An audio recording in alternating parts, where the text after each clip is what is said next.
C1, C1-2, مزيان.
Kathy, we can start.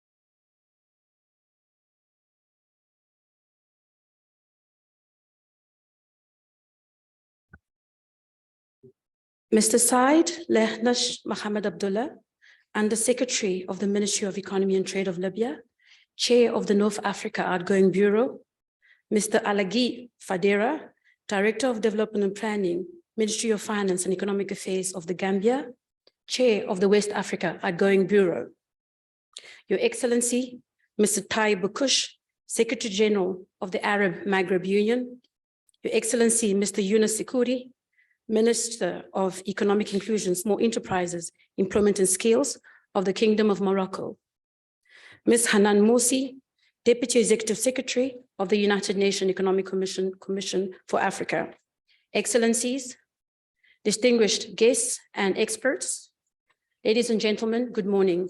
Un grand bonjour à vous, salam alaikum. A very warm greeting to each and every one of you.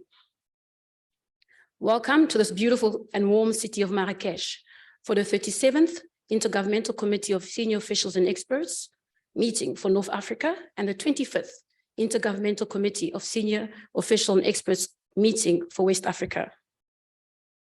My name is Kathy Lubuya Bashala. I'm an Economic Affairs Officer in the Sub-Regional Office of North Africa, and I will be the MC for the opening session.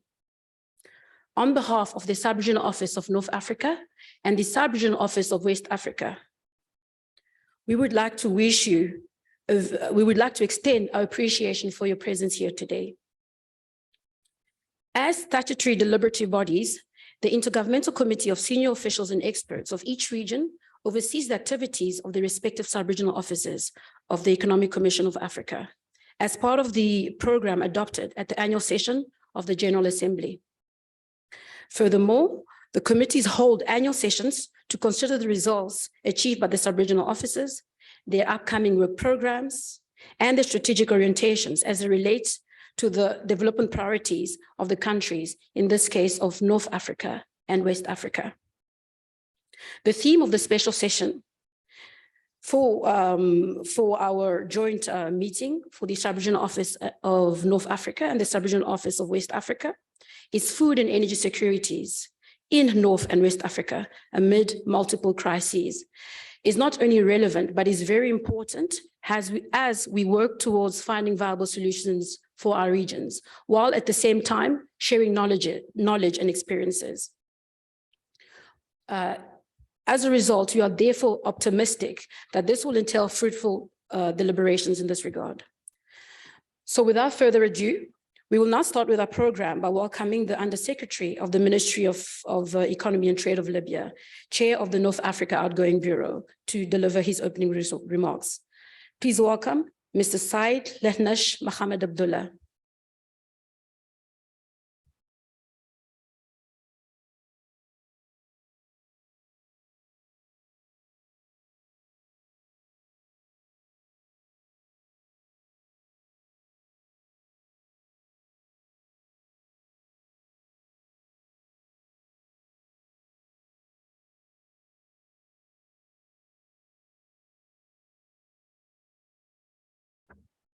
بسم الله والصلاة والسلام على رسول الله سيدنا محمد صلى الله عليه وسلم. السيدات والسادة، الحضور الكريم، كل باسمه وصفته ولقبه، السلام عليكم ورحمة الله وبركاته. صباحكم طيب مبارك.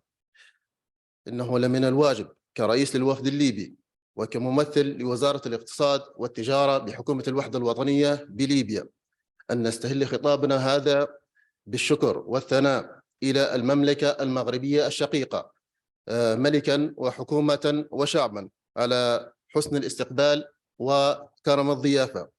كما أتوجه بالشكر إلى السيدة سوزان مديرة مكتب شمال أفريقيا التابع للجنة الأمم المتحدة الاقتصادية لأفريقيا. وكذلك أتوجه بالشكر إلى السيدة نوغان ديوب مديرة مكتب غرب أفريقيا للجنة الأمم المتحدة الاقتصادية لأفريقيا. السيدات والسادة الأفاضل، تتعدد الأسباب والنتيجة واحدة: فقر وجوع يطرق أبواب العالم من كل الاتجاهات، وكأنما الأزمات المتعاقبة لم تعلمنا درساً في كيفية إدارة هذه الأزمات القديمة والمستحدثة من 1974 إلى يومنا هذا.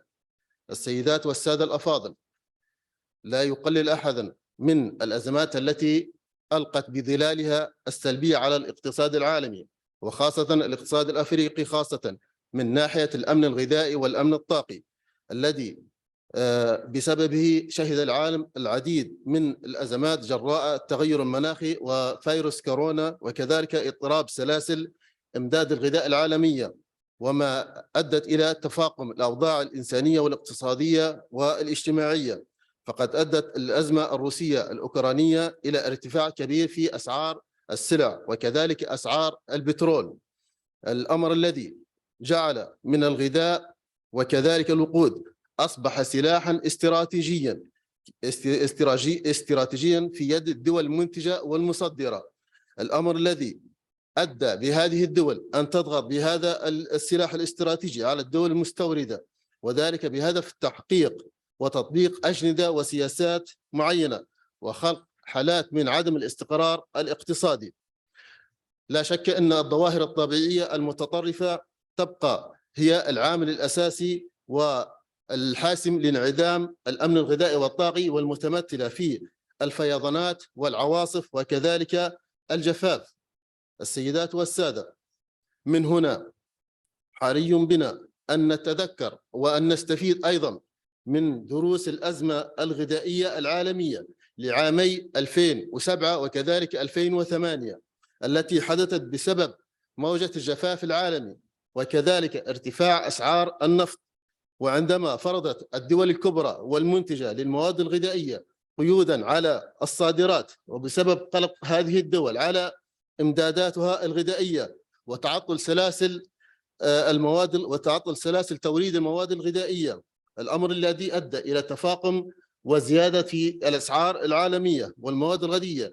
نتيجة لذلك أدى إلى زيادة الفقر والجوع وكذلك يهدد بخطر مجاعة عالمية. الحضور الكريم، يجب أن تكون هذه الشواهد والتجارب دليلاً يرشدنا لتحقيق التوازن في الاستجابة الفورية في مواجهة الأزمات والمضي قدماً في الطريق الطويل والشاق لإنشاء نظام اقتصادي قوي قادر على مواجهة هذه الأزمات وهذه الصدمات. فنجاحنا في الخروج من هذه الأزمات الجديدة والمستحدثة يعتمد على سياسات التعاون على المستويين الإقليمي والقاري.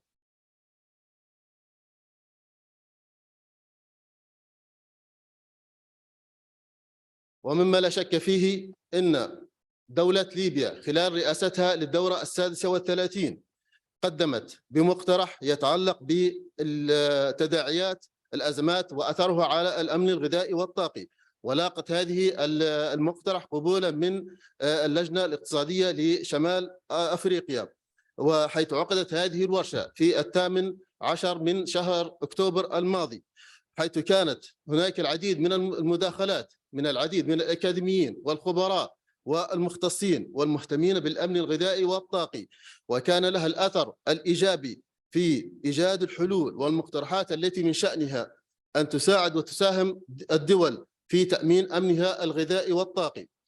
وبهذا نأمل أن تكون هذه النتائج التي توصلت إليها من خلال هذه الورشة أن يعطي إضافة إلى أعمال الدورة 37 للجنة الحكومية لكبار المسؤولين والخبراء في شمال وغرب أفريقيا. السيدات والسادة الحضور، أكرر شكري وجزيل الشكر أيضا للحضور الكريم ولجميع أعضاء المكتبين شمال وغرب أفريقيا والخبراء والمسؤولين، وإلى كافة الأطر التي ساهمت وتساهم في تنظيم هذا الاجتماع، والذي نأمل أن يأتي بثماره وأن يقودنا إلى مجموعة من الحلول التي من شأنها تحقيق أهداف استراتيجية متعلقة بالأمن الغذائي والطاقي. نشكركم على حسن استماعكم ونسأل الله التوفيق، والسلام عليكم ورحمة الله وبركاته.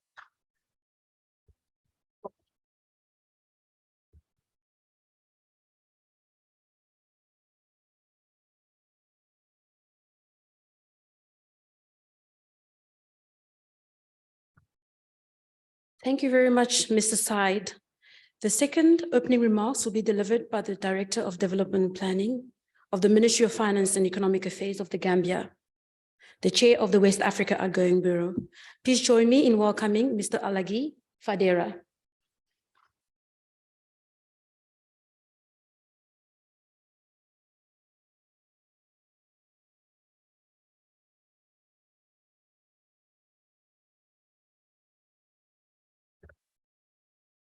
Good morning, distinguished delegates. Mr. Saad Abdallah, Undersecretary of Ministry of Economy and Trade, Libya, Chair of the Outgoing Bureau for North Africa. Mr. Taib Bakusi, Secretary General of the Arab Maghreb Union. Ms. Hanan Morsi, Deputy Executive Secretary of the United Nations Economic Commission for Africa. Madam Gone Job, Director, ECA West Africa Office, and colleagues. Ms. Susanna, Director of ECA North Africa Office, and your colleagues. Distinguished ladies and gentlemen, all protocols respectfully observed. Good morning and Assalamu alaikum.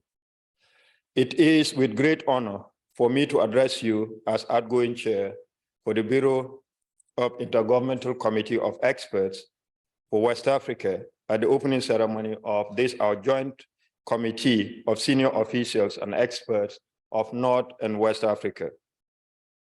Allow me first to express my warm congratulations to the United Nations Economic Commission for Africa through the Sub-Regional Office for West Africa and North Africa for the efforts that have been made to organize this session of Intergovernmental Committee of Experts of Senior Officials, during which we will discuss issues related to the development of our various sub-regions, in particular, the food and energy security, and amid multiple crises. This joint Intergovernmental Committee of Senior Officials and Experts for North and West Africa will provide a platform for us to interact, but also share experiences, and this will be crucial in driving development in our regions as well as in our countries. I would like to reiterate the gratitude of the high authorities of my country, the Gambia, to member states for having entrusted us as a country with the presidency of the 24th session of the Committee of Experts, which was held in Banjul, the Gambia, in hybrid format from the 9th to the 11th November 2021 on the theme, leveraging the Africa Continental Free Trade Area implementation to building forward resilient, sustainable economies in West Africa in a COVID-19 era. Distinguished participants, allow me to take this opportunity to recall the main objective of the work program of the Sub-Regional Office for West Africa of the ECA, which is to strengthen capacity of member states, regional economic communities, that's the RECs, and intergovernmental organizations to formulate evidence-based policies and programs to accelerate the achievement of structural transformation for sustainable and inclusive development in the sub-region of West Africa. The implementation by the Sub-Regional Office work program during the cycle 2020 to 2021 and 2022 took place in the context marked by multiple constraints. This is exacerbated by the COVID-19 pandemic that has been raging since December 2019, the security challenges that we are facing in the Sahel, and the ongoing Ukraine-Russia war.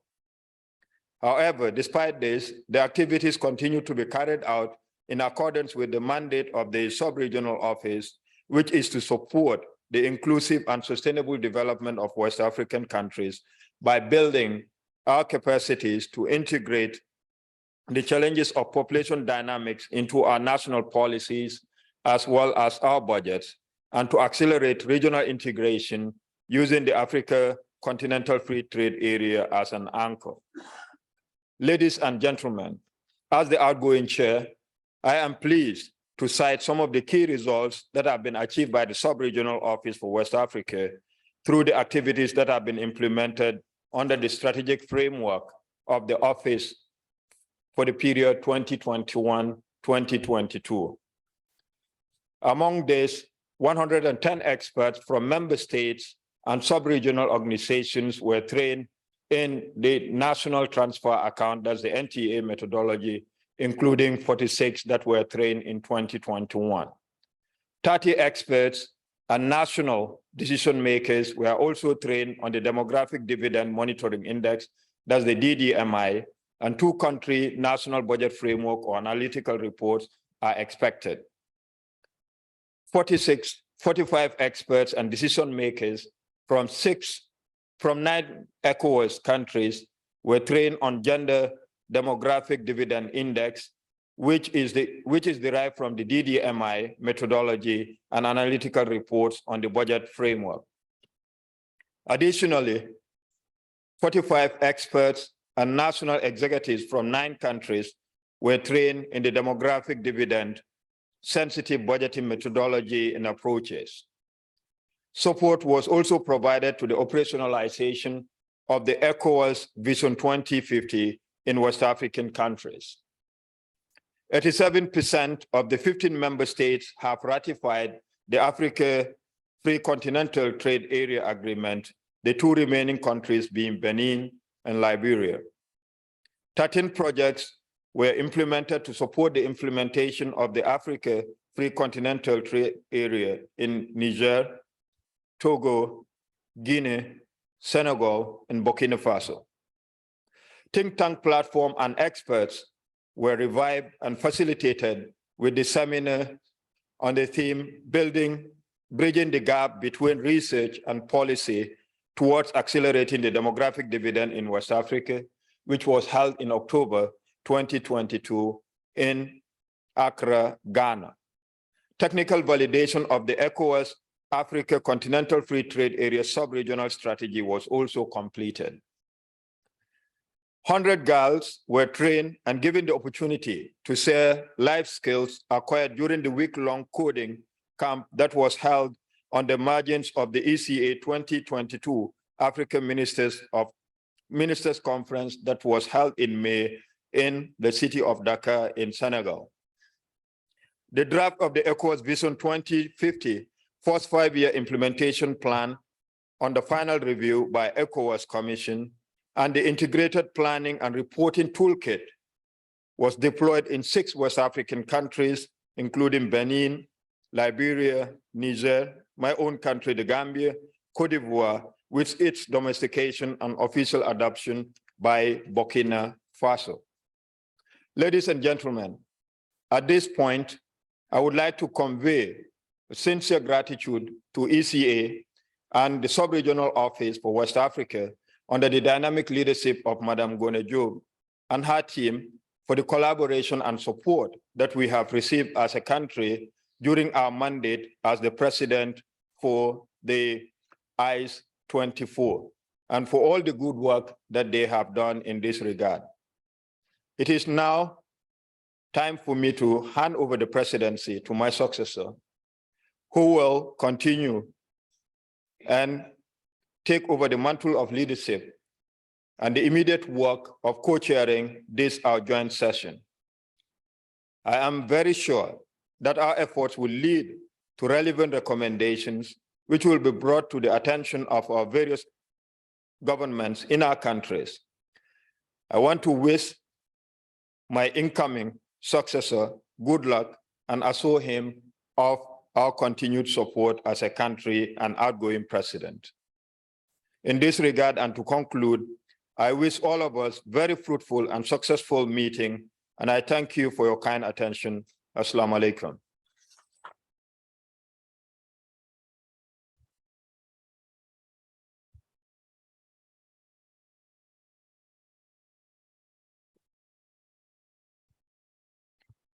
Thank you very much, Mr. Alagi Fadera. Please let us now welcome the Deputy Executive Secretary of the United Nations Economic Commission for Africa to make her opening remarks. Please welcome Ms. Hanan Mosi.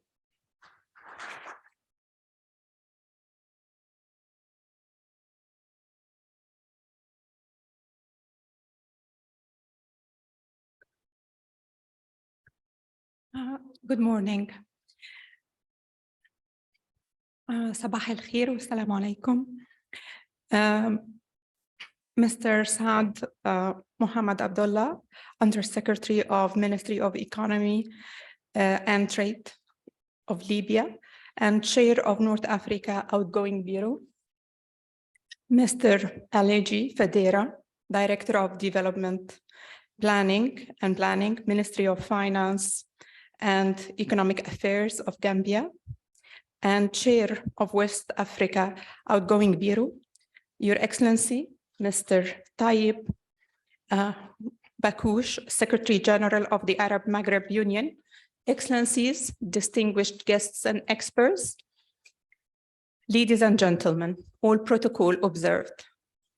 First, as we gather here in this beautiful city of Marrakesh for the North Africa and West Africa Intergovernmental Committee of Senior Officials and Experts meetings, I would like to take the opportunity to express my deep appreciation and gratitude to the government and the people of Morocco, for their warm welcome and kind hospitality. This year, these meetings are really special. The 37th ICE meeting for North Africa and the 25th ICE meeting of West Africa are special because they entail number of joint expert sessions where two regions come together for the first time to share experiences and lessons learned in the context of ICE meetings. Sincere thanks go to representatives of the ECA member countries present for collaboration and contribution to the event.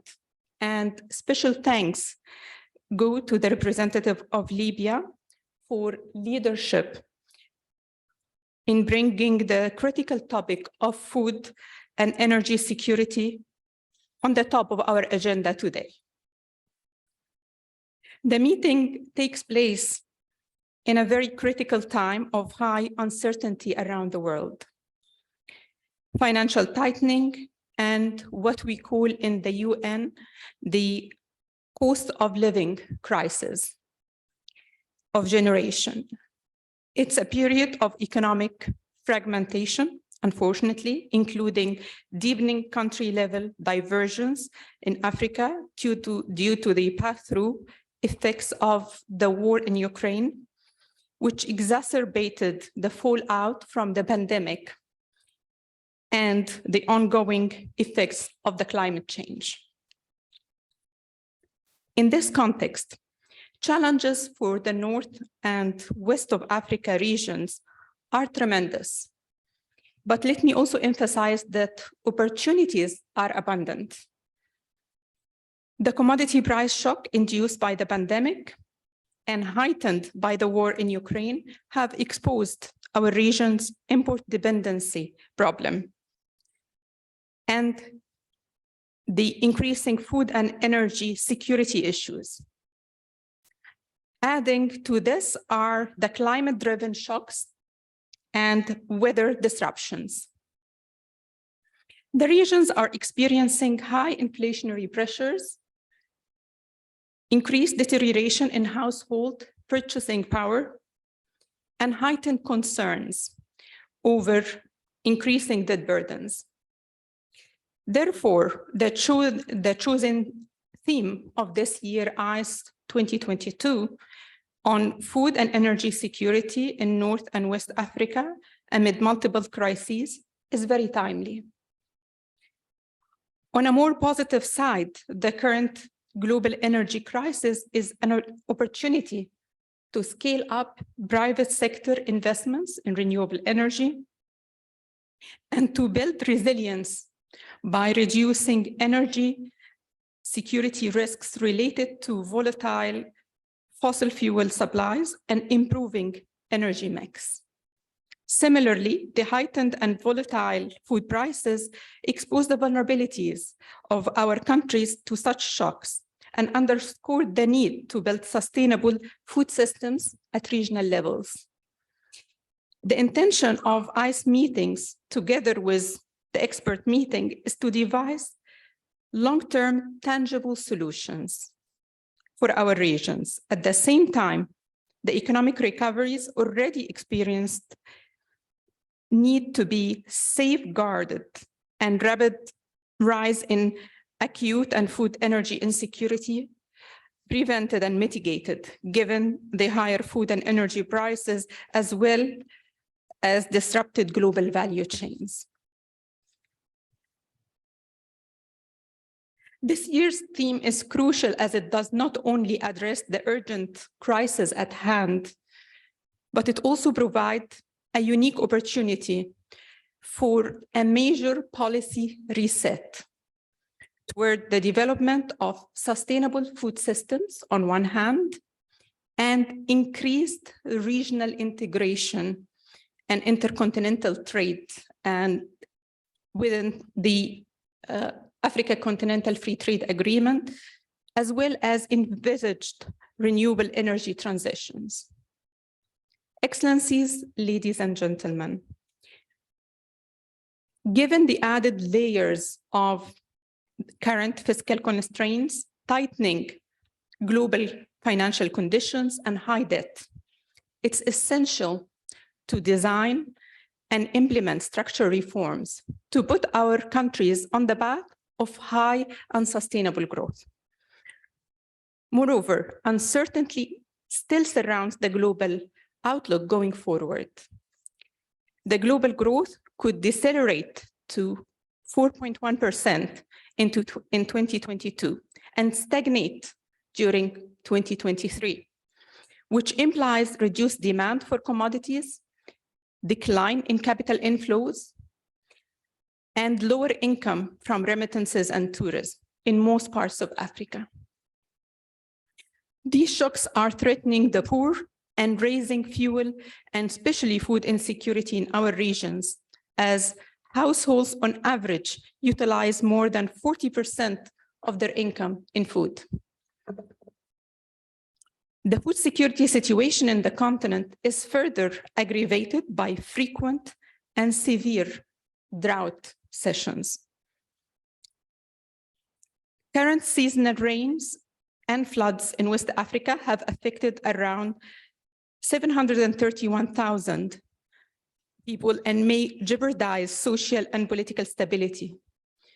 I was actually in a meeting yesterday with His Excellency, the Minister of Agriculture in Morocco. And one of the issues that we were discussing is the issue that actually Morocco is experiencing one of the worst droughts that they have seen in decades. So we can see that the issue is really increasing in both regions. The risks of drought is higher, and with climate change, this could even worsen. In 2021, prevalence of undernourishment in North Africa increased from around 6% to 6.9%, from 13.2% to 13.9% in West Africa. Fertilizer prices have also skyrocketed, driving up food prices even further. Africa food security is therefore in increased risk due to the high cost of living and interruptions in supply chain. Therefore, countries in the two regions need to diversify their food import sources by including inter and intra-regional trade. This is really key. The African Continental Free Trade Agreement offers a great opportunity for our regions and the continent to produce locally and to trade regionally and continentally, to sustain food security and support one another, while creating jobs and sustaining development. The potential of the Africa Continental Free Trade Agreement cannot be overstated. Our continent comprises 54 countries, a market of approximately 1.3 billion population, and a GDP of approximately $3.1 trillion. Excellencies, ladies and gentlemen, this opportunity has been mostly untapped. Regional value chains account for only 2.7% of Africa's global value chain participation, compared to around 26% in Latin America and Caribbean, 43% in developing Asia. The African continental market is an untapped opportunity to extend trade and develop regional value chains. The future will be more food and energy secure if these opportunities created by the African continental market, together with those created by the increasingly well-educated youth, are seized. The pandemic also brought with it and expanded the digital economy, and digitalization is becoming a mega trend that has accelerated in recent years. Many countries of our regions are great examples of emerging digital entrepreneurship. The African Continental Free Trade Agreement has the potential to fuel growth by improving the continent's attractiveness for investors and encouraging intra-African investments. Distinguished participants, looking ahead, COP27 is set to occur this coming weekend between the 6th and 18th of November 2022 in Egypt. It has been coined as Africa COP, and leading up to this event, the Economic Commission for Africa co-convened with the Egyptian government a ministerial meeting of the ministers of finance in September ahead of COP27 in preparation. And we had actually a communique that paves the way for the Finance Day during COP27, where we will discuss the issues and financing challenges that the continent faces for climate change and what needs to be done.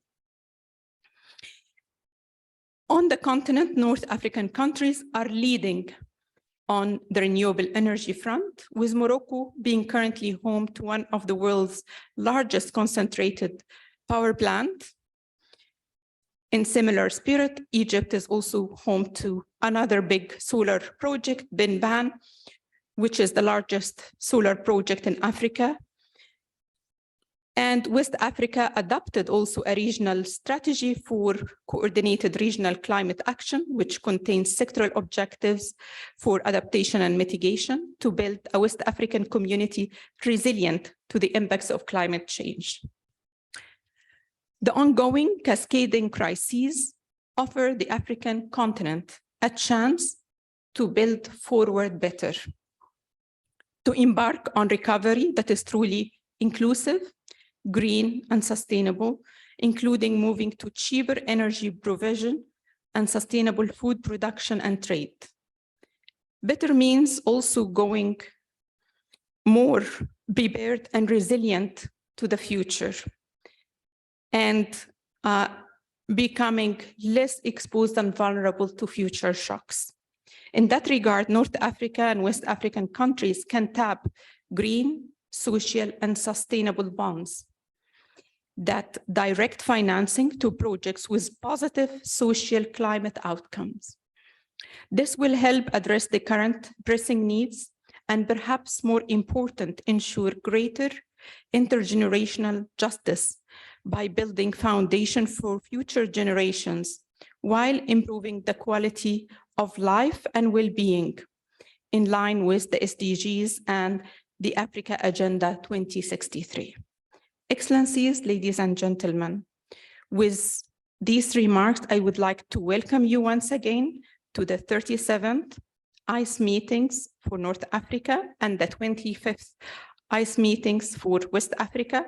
It's my hope that these meetings will not be the end, but rather the beginning for strengthened collaborations between various African regions with innovative solutions proposed and implemented. I wish you fruitful and successful deliberations. Thank you.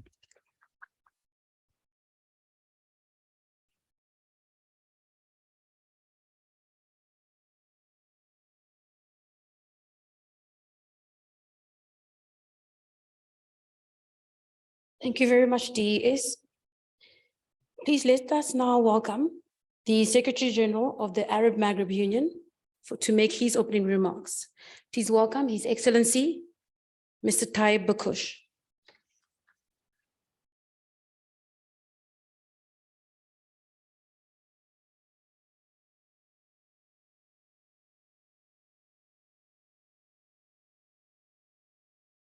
حضرات السيدات والسادة، صباح الخير. إنه لمن دواعي سروري أن أشارككم الافتتاح الجلسة المشتركة الأولى للجنة الحكومية الدولية لكبار المسؤولين والخبراء لدول شمال وغرب إفريقيا. ولا بد من البداية من التنويه بأهمية المبادرة بعقد هذه الجلسة المشتركة لمكتبي شمال وغرب إفريقيا حول موضوع الأمن الغذائي والأمن الطاقي في شمال إفريقيا وغربها في خضم الأزمات المتعددة التي يعرفها العالم، وذلك بالنظر لتشابك المصالح بين المنطقتين وتشابه الصعوبات والإشكاليات التي تعترضهما لتحقيق أهداف التنمية المستدامة. وأحيي بهذه المناسبة منظمي الاجتماع حول الموضوع المختار والذي هو في صميم اهتمامات الأمانة العامة لاتحاد المغرب العربي الذي يضم خمسا من دول شمال إفريقيا من أهم المجموعات الاقتصادية الإفريقية من حيث عدد من المؤشرات. ولا شك أن التطورات السياسية الأخيرة في منطقتنا إضافة إلى جائحة كورونا أثرت سلباً على ديناميكيات العمل المغاربي المشترك، إلا أن الأمانة العامة عازمة على مواصلة الجهود لتطوير التعاون المغاربي من خلال الانخراط في جهود وأنشطة المنظمات الدولية المختلفة لتمهيد الطريق لإحياء زخم التعاون المغاربي. ولا بد في هذا السياق من التنويه بدعم اللجنة الاقتصادية لإفريقيا المتواصل من خلال مكتبها بالرباط لجهود المغرب الكبير ولتعزيز وتحسين آليات التكامل الإقليمي منذ عام 94 و900 ألف. ونحن معتزون بعلاقة التعاون القائمة بين المؤسستين منذ سنوات عديدة، ونأمل أن يستمر التعاون في مختلف المجالات المتفق عليها بين الطرفين. السيدات والسادة، يتعرض الأمن الغذائي في منطقتنا للخطر بسبب اعتماده الكبير على الأسواق الدولية، ويفاقم ارتفاع أسعار المواد الغذائية وتقلبها منسوب التوترات الاجتماعية. وإذا كانت الصدمات الاقتصادية العالمية قد عجلت بظهور الأزمة الغذائية الحالية في المنطقة، فإن الهشاشة الهيكلية للنظم الغذائية هي سبب حدة المشكلة، كما أن نقص المياه وندرتها بات يهددان أمننا الغذائي بشكل متزايد، مما يجعل منه أولوية قصوى وقضية ملحة لقارتنا الإفريقية عموما ودول الاتحاد المغربي العربي خصوصا، بسبب التأثير المشترك للنمو السكاني وتضاؤل الموارد الطبيعية فضلا عن تغير المناخ. كما تؤثر الأزمة الأوكرانية على أمننا الغذائي، مما يساهم في ارتفاع أسعار القمح والذرة المستوردة من روسيا وأوكرانيا. وتعتمد منطقتنا أيضا على واردات الأسمدة من هذين البلدين، مما سبب ارتفاع أسعار الأسمدة في مشكلة عدم قدرة المزارعين على تحمل تكاليف شراء الأسمدة باهظة الثمن، مما يؤدي بالضرورة إلى تقليل إنتاج الغذاء. لذلك يجب على دولنا التركيز على بلورة مقاربة شاملة متعددة الأوجه للأمن الغذائي تكون جزءاً من تنمية اجتماعية واقتصادية شاملة. وبالنسبة إلى الطاقة، تواجه بلداننا تحديات متباينة بحسب مدى توفر موارد الطاقة وإمكانية الوصول إليها. وقد قفز الاعتماد على مصادر الطاقة المتجددة إلى قمة أجندة السياسات للعديد من البلدان في المنطقة، خاصة البلدان غير المنتجة للنفط.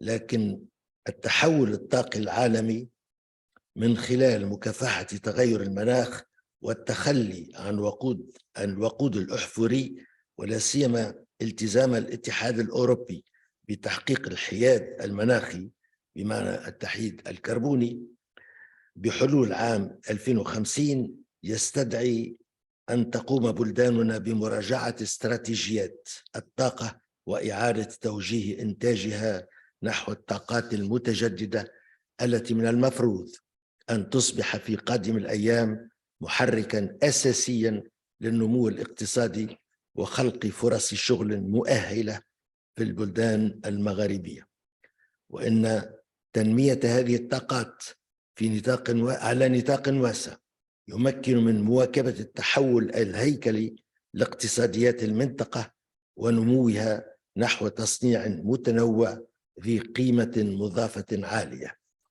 السيدات والسادة، تمتلك المنطقة المغاربية معظم العوامل الهيكلية للسوق الديناميكية، لذلك يبدو أن إعادة إطلاق عملية تكامل بلدان الاتحاد المغاربي ضرورة قصوى من أجل تلبية احتياجات النمو المستدام وتعزيز قدرة البلدان على الصمود في مواجهة الصدمات الخارجية، كما أنه من الهام تحديد الموقع الاستراتيجي الأمثل لشمال إفريقيا في ساحة التجمعات الاقتصادية القائمة في إفريقيا والعالم، خصوصاً أن التكامل الإقليمي في المغرب العربي يمثل فرصة يجب اغتنامها وتحدياً يجب رفعه.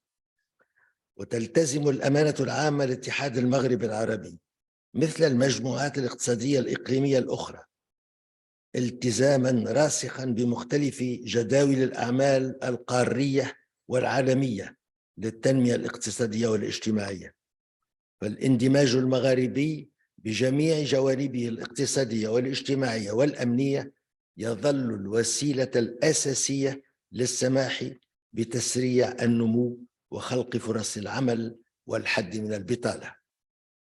السيدات والسادة، اسمحوا لي قبل أن أختم كلمتي أن أعرب عن الأمل بأن يكون هذا الاجتماع فرصة حقيقية لنا جميعا لصياغة الخطوط العريضة للاستجابات الإقليمية الملموسة والقابلة للتحقيق للتحدي المتمثل في تحول هيكل اقتصادي أكبر لبلدان شمال إفريقيا كفيل برفع تحدي الأزمات العالمية وتأثيراتها على أمننا الغذائي والطاقي.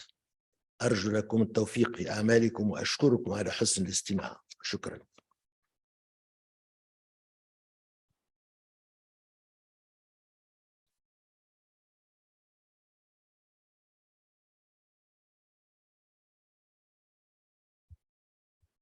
Thank you very much, Your Excellency. Excellencies, Your Excellencies, ladies and gentlemen, I'm delighted to tell you today that we are a quorum for both the North Africa and the West Africa Bureau. As a result, we are now going to proceed to the second and the third items on the program of work. West Africa, if you could kindly make your way to the Medina room, and North Africa to remain in the current room for the second, and the third items. Once again, we would like to welcome you to this meeting. Thank you very much for your time, and wishing you fruitful deliberation and an excellent meeting. Thank you.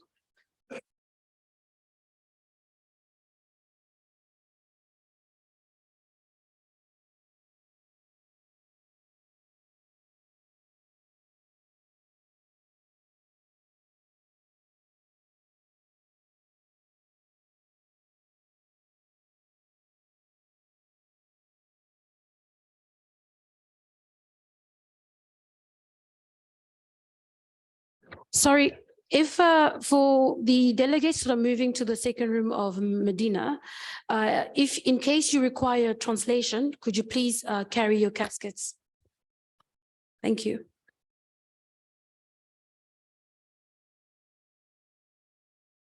Pour les participants qui partent dans la salle Medina, au cas où vous avez besoin d'interprétation, pouvez-vous emmener vos casquettes? Merci beaucoup.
جدول الاعمال عندك نعم.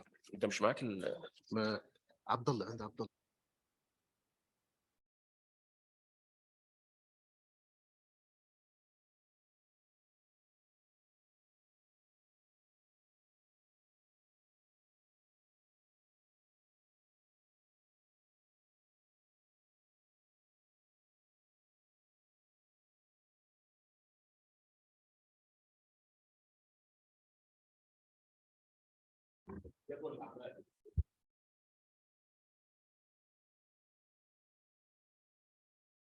بسم الله. السادة أعضاء المكتب شمال أفريقيا، الآن ننتقل إلى البند الثاني والمتعلق بانتخاب أعضاء مكتب شمال أفريقيا. بحسب النظام المعمول به في الأمم المتحدة فإن المكتب في الدورة 37 للجنة الحكومية الدولية لكبار المسؤولين والخبراء في شمال أفريقيا ستتكون من دولة موريتانيا رئيساً، وكذلك دولة المملكة المغربية نائباً للرئيس، ودولة السودان مقرراً. إذا كان هناك أي تعليق أو مداخلة بخصوص الدول الأعضاء من دول الأعضاء فلتفضلوا، وإذا لم يكن هناك أي تعليق فنتقدم بالتهنئة للدول، سواء كان دولة الرئيس دولة موريتانيا أو نائب رئيس المملكة المغربية أو المقرر دولة السودان، بالتهنئة على رئاستهم للدورة 37.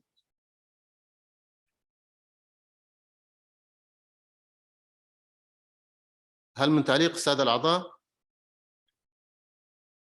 إذن نبارك للدولة دولة موريتانيا كرئيس للدورة 37، وكذلك المملكة المغربية نائبا لرئيس، وكذلك دولة السودان مقررا للجنة في دورتها 37.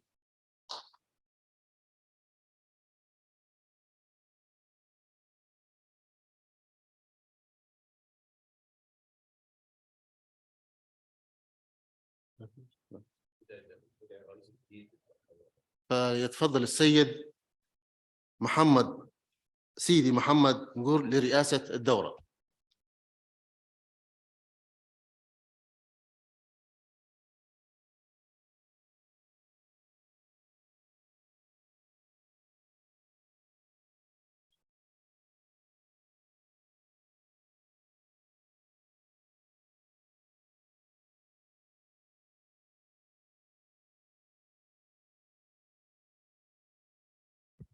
بسم الله الرحمن الرحيم، وصلى الله على نبيه الكريم. أيها السيدات أيها السادة، يشرفني تكريمكم في بلدي برئاسة الدورة 37 لمجلس الخبراء. شكرا جزيلا لكم، شكرا لممثلي جميع الدول على هذه الثقة التي منحتموني إياها، وأرجو أن أكون عند حسن الظن، وأن أكون خير خلف لخير سلف. وبالمناسبة رجاء أن نحيي الدكتور الرئيس على حسن إدارته لأعمالنا طيلة السنة المنصرمة. شكرا سيد الرئيس.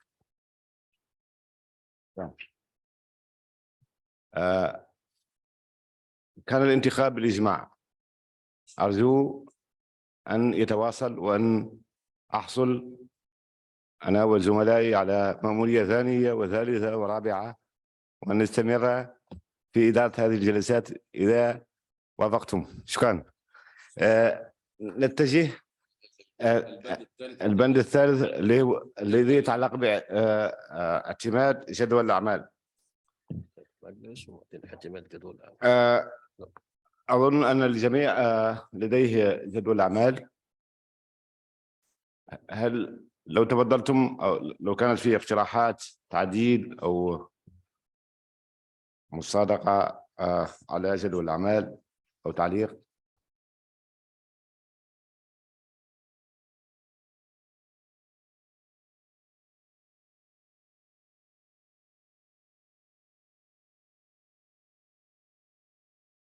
أظن أن جدول الأعمال اعتمد. لم يكن هنالك. فترة استراحة لغاية الساعة 11 إن شاء الله. نعم. نرفع الجلسة. إذا رفعت الجلسة لاستراحة قصيرة ونستأنف الأعمال إن شاء الله في عند الساعة 11 صباحا. أظن أن هناك صورة جماعية. طيب الآن صورة لا جماعية. نعم. ستكون أين؟ في أي مكان؟ برا. في فترة الاستراحة. شكرا. رفعت الجلسة. شكرا. شكرا.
Salam alaikum.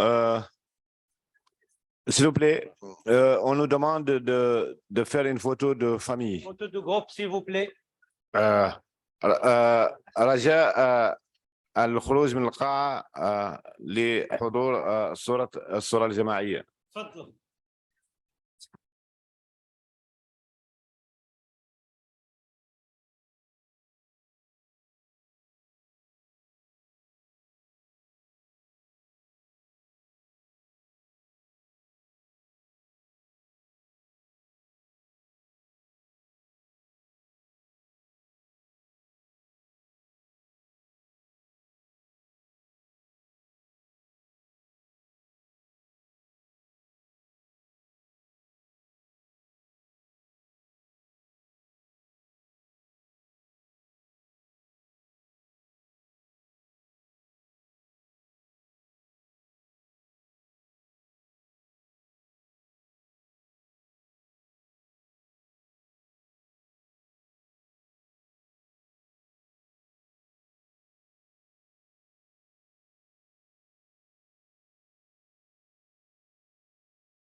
بسم الله.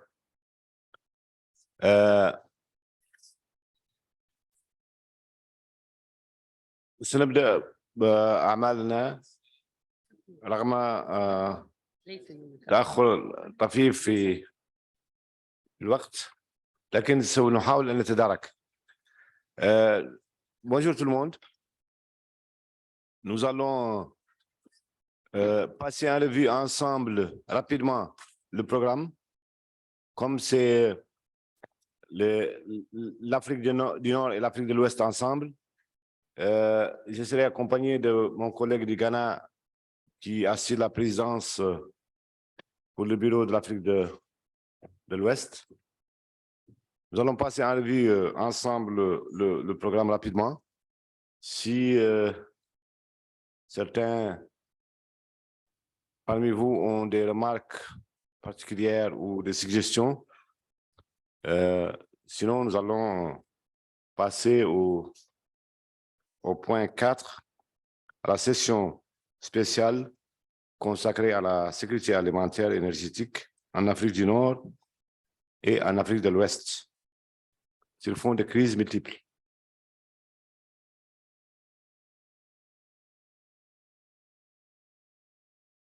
Donc, je ne vois pas de main levée, donc il n'y a pas d'intervention. Donc, on va débuter notre session. Cette session est consacrée à une analyse approfondie de la sécurité alimentaire et énergétique dans les deux régions. Nous allons suivre des présentations. Alors, cette session sera modérée animée plutôt par les deux directrices régionales, Madame Susanna et Madame Ngon Diop. Et les intervenants sont Monsieur Mohamed Ben Turki, Madame Fatima Hamdouche, Monsieur Iber Ndiafa et Madame Nouane Wedo Obaor.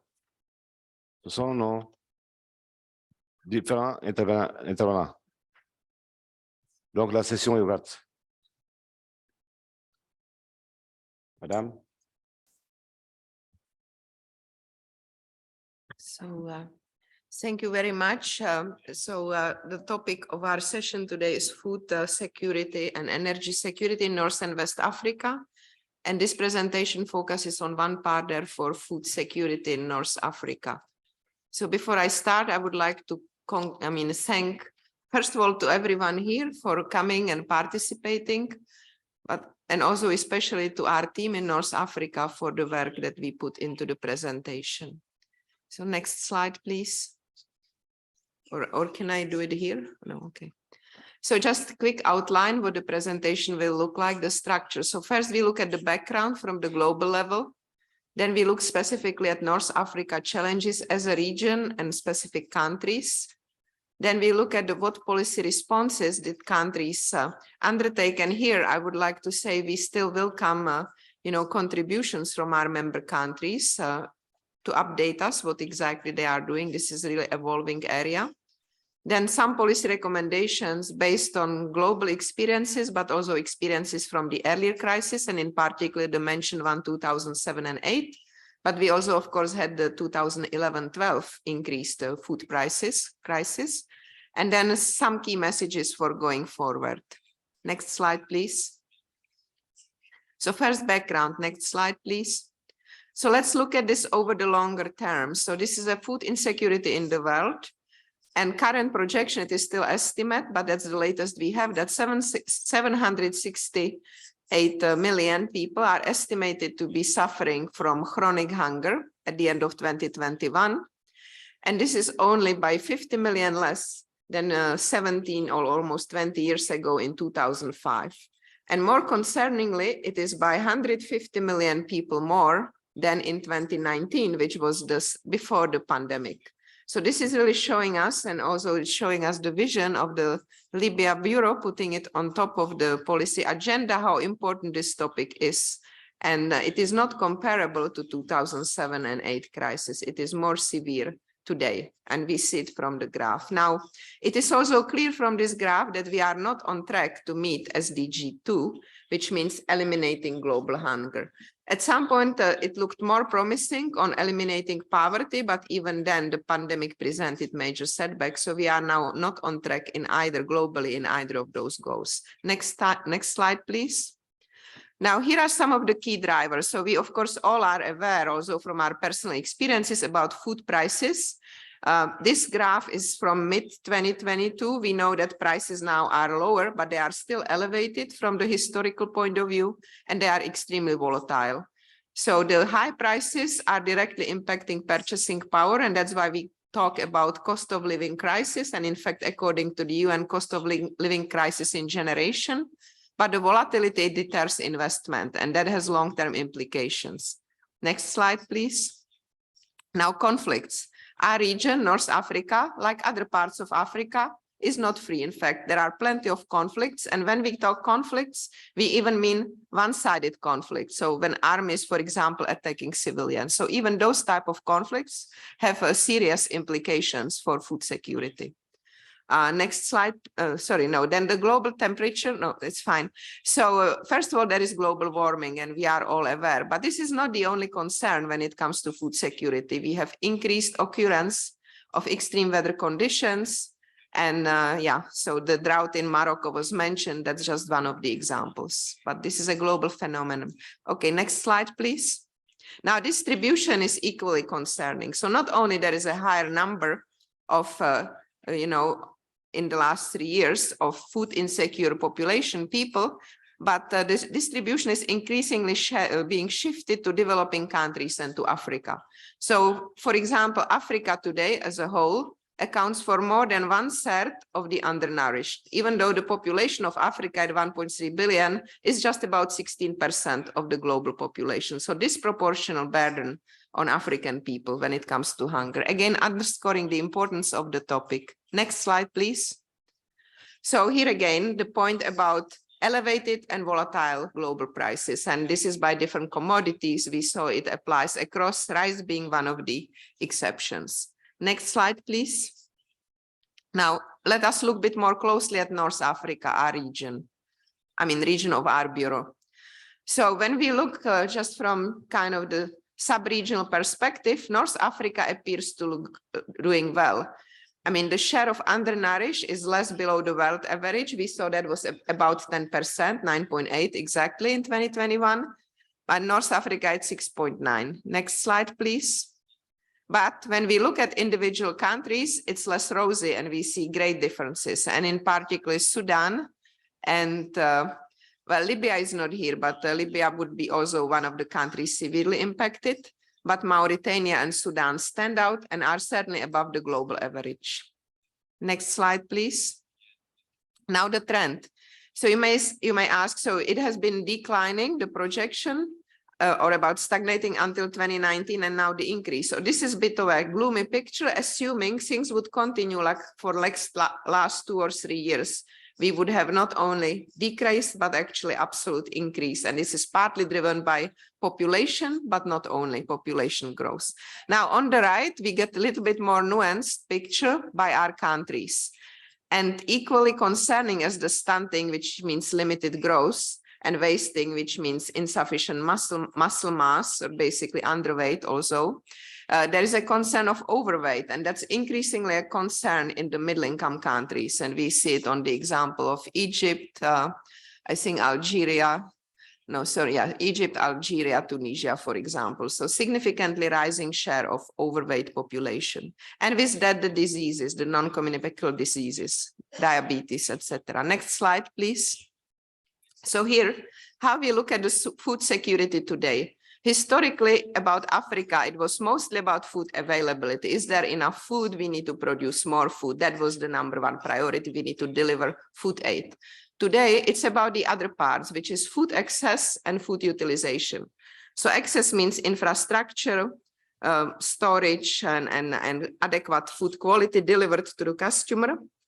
And food utilization means that people make the right choices and the right mixture is available to them. So not just food, but the right composition. And we can talk about food security only if all three components are stable, not temporarily. They need to be there, sustained over time.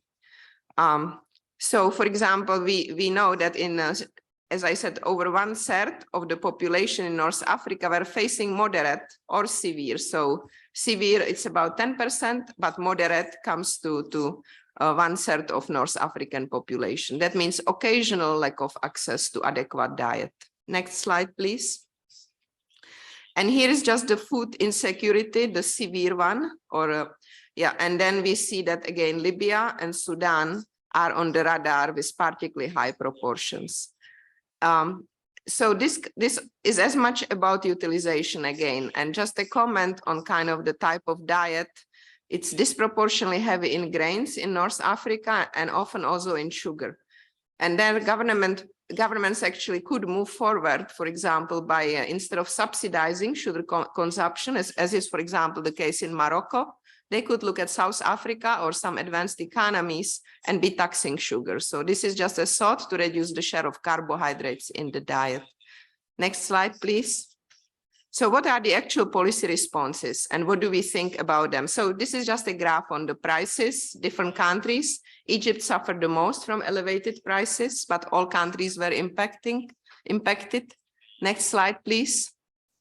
So again, here, this is interesting graph because this may appear, okay, Algeria did not get so impacted. So the point of this graph is we should remember that the transmission mechanism from the global food prices to national food prices is not linear and it's not instant. So Algeria has been cushioned by domestic policies to some extent, but it may be manifesting itself in other areas, for example, shortages of certain items. Egypt has been there has been the transmission more clear and the prices are higher. So in developing countries, often this happens with delay or takes other forms. I mentioned the shortages, for example. Next slide, please. Now, key challenge for our region, and everyone knows this in the room, but we cannot not mention it, is the water scarcity. And again, Libya is particularly, impacted, and Algeria, according to this information. Morocco has made some measures that are helping, but we know that Morocco also suffers water scarcity, and droughts are not the same, but are related with similar implications. So Morocco, the drought has been mentioned a number of times here. So we think that water scarcity and economics of water could be really a good topic also to continue with this food security agenda. Okay, next slide, please. So here are the actual policies. So we can divide them into demand side and supply side. So demand side are usually the short-term measures, government policies like subsidies, cash transfers, food aid. Supply side are the longer-term measures that focus on agriculture production.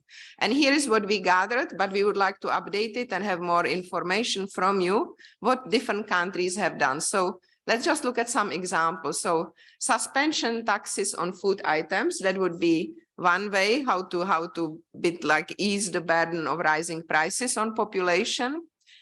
Increase in supply of food stocks, that of course assumes there is a food reserve. And here we want to learn from West Africa, in fact, which has grain reserves, regional grain reserves. So these reserves should not necessarily be on country level, but can be regional. Then we have the export bans, and we think this is really not a very productive idea because it discourages agricultural production and doesn't achieve the goal. So this input for subsidies for farmers, yes, they improve the production, but then lead to inefficiencies and usually are not sustainable. And so we could go. So cash transfers, food rational, that's a short-term measure, does not address the problem in the long run. Next slide, please. So here a bit more on the social protection instruments. So as I said, the agricultural input subsidies can raise the production, but the generalized are very expensive and inefficient. And the targeted ones are difficult to implement and lead to leakages and often go to well-off farmers rather than the farmers who need them the most. Next one, please. Then we also have the cash transfers. So yes, they help with the income, but there is no allowance for food seasonality. We saw the huge volatility within 1 year, or inflation. So this is one of the weaknesses. Next slide, please. Now, our policy recommendations really, and we gathered it, the former Libyan chair already mentioned the webinar that we had about 2 weeks ago, and consensus there was that really we need to focus on building sustainable food production systems. So this needs responsible investment in food system. We also need to look at reasonable income and generating jobs that support these food systems and raising productivity. And of course, today we cannot omit the green aspect. So to be climate proof, but also climate friendly. And cross-cutting issues like female and youth employment are part of the process. Next slide, please. So concrete initiatives, just some example. I would like to focus on the reducing food losses and food waste. Again, in our region, the latest says it's about 40%. Next slide, please. I thought Khaled's bringing me the 5-minute notice, but not. Okay, so, but yeah, I'll try to wrap up. Anyway, so here are some of the kind of balanced mixture of policies. I would summarize it basically based on the findings of the workshop. So we had sustainable food production as one, but we would not recommend individual countries to focus on food sovereignty. That's not attainable, probably, and it's certainly not desirable. So trade, regional trade, by I mean within North Africa, but then continental trade is really way forward as we see it, nearshoring and trading with reliable partners.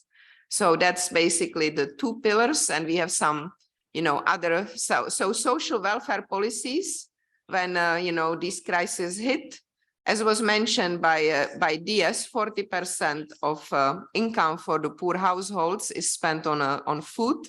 So some, support in that area is certainly welcome and in fact needed. Next slide, please. So this is our last slide, key messages from all of this. So as I said, increasing agricultural production and regional trade is critical. It's a supply side measure, longer term one. So it's not a short run demand fix, but this is where we see, the areas the effort should focus. With that comes generation of decent jobs and adequate income. So people can actually have money to buy food, and it links into availability, economic availability.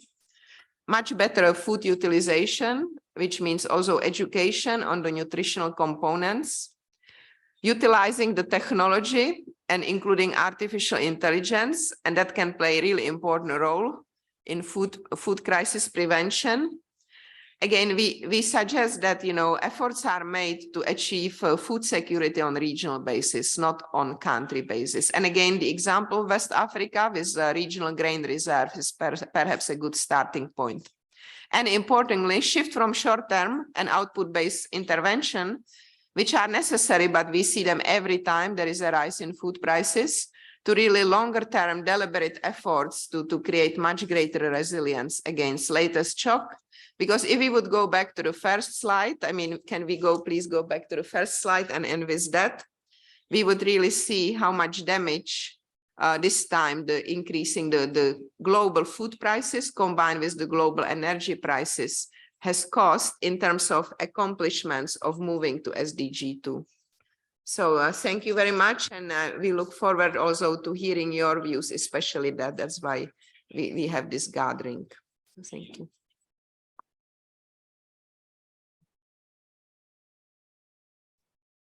Thank you very much. Je propose qu'on passe à la présentation suivante, puis après aux panélistes, et après nous allons ouvrir le débat. Merci. Merci, Monsieur le Président, Messieurs les Présidents. Je pense que mon rôle a été facilité par la présentation de Suzanne. Suzanne a mis en évidence le contexte global, le contexte régional. Bien entendu, quand elle a articulé ces 2 contextes, on peut voir l'interconnexion entre le contexte global, le contexte régional Afrique du Nord et le contexte régional Afrique de l'Ouest. Ce sont des préoccupations, des problématiques qui se ressemblent, des problématiques dans des contextes différents, mais des problématiques somme toute analogues, qui sont effectivement informées ou bien exacerbées par les problématiques au niveau global, la géostratégie et la géopolitique. Sans plus tarder, je vous fais fi de cette problématique, le contexte global, parce que ça a été analysé par Susanna. Je vais juste me focaliser sur 3 choses. La première chose, ça va être une introduction très rapide. Et next, s'il vous plaît, très rapide avec le temps. Cette introduction va juste mettre l'accent sur 2 ou 3 éléments pour pouvoir nous rappeler que nous sommes dans un contexte éminemment préoccupant. Et en l'occurrence, en Afrique de l'Ouest, certains éléments qui sont assez criards, eu égard à notre contexte qui est plus ou moins vulnérable, etc., si on peut s'exprimer ainsi. Et bien sûr, l'autre partie, la seconde partie, va se focaliser sur tout ce qui est security, food security, energy. I'm shifting into English now, to English, and energy security amid recent global, giving the salient issues, and then some policy recommendation, what we call sustainable response or solution. Without further ado, let me go to the second one. Next. Next, introduction. I'm not going to go through those details because some of the elements have been already, you can come back, but I will just highlight this following. In our region, if you see the extent to which we are experimenting the stagflation, meaning the decline of economic growth and inflation in our region. And in that same region, we already are experiencing many, many challenges, combined challenges of peace and insecurity. And of course, some of those countries, especially those who are in the Sahel, are experiencing growth, etc. And we do have, as you know, some quite low human development in our region. So that combination of factors have been exacerbated by what we said, the COVID-19 pandemic, and of course, the Ukraine and Russia. But in any crisis, we will see opportunity and we'll be dealing with those opportunities. And we do know dealing with this opportunity means you do understand that 30 million of Africans, as she said, were pushed into the extreme poverty due to COVID-19. But of course, it was also exacerbated further by the Russia-Ukraine conflict next, which we see has actually an implication, very sharp implication, negative one, on the region, West Africa here.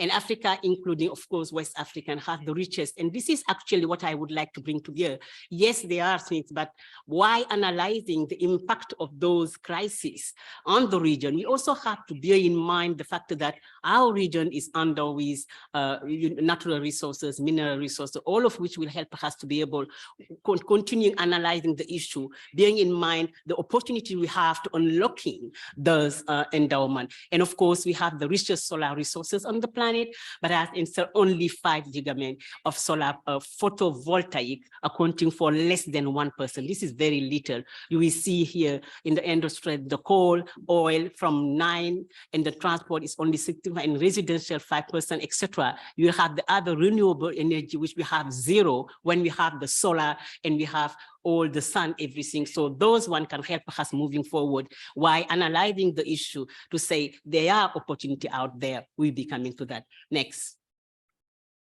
And of course, there are some challenges, and when it comes to the food insecurity in Africa, addressing and meeting food security has been a defining challenge of West Africa, because, and then it has been exacerbated, but what we saw recently, very sharp increase in the prices. And when you see that the food share in the consumption basket is 43.1 on average, it means poverty, because if you have that much money allocation of your share of your revenue of your title to the food basket, to consumption of food, etc., which could be basic need if we take it from the basic economic thing, it means you will not be able to reach others and be able to respond to other needs like education and so on. So there is some kind of trade-off moving forward, which we see, which deepen the challenges faced by our household, reaching to then 50% for in Mali, in the Gambia, Nigeria, and Senegal. This is too much. From 43.1 to 50%, that's exactly much. And we drawing from the resources we done at ECA, drawing from also National Institute of Statistics to be able to have accurate data next. very quickly time.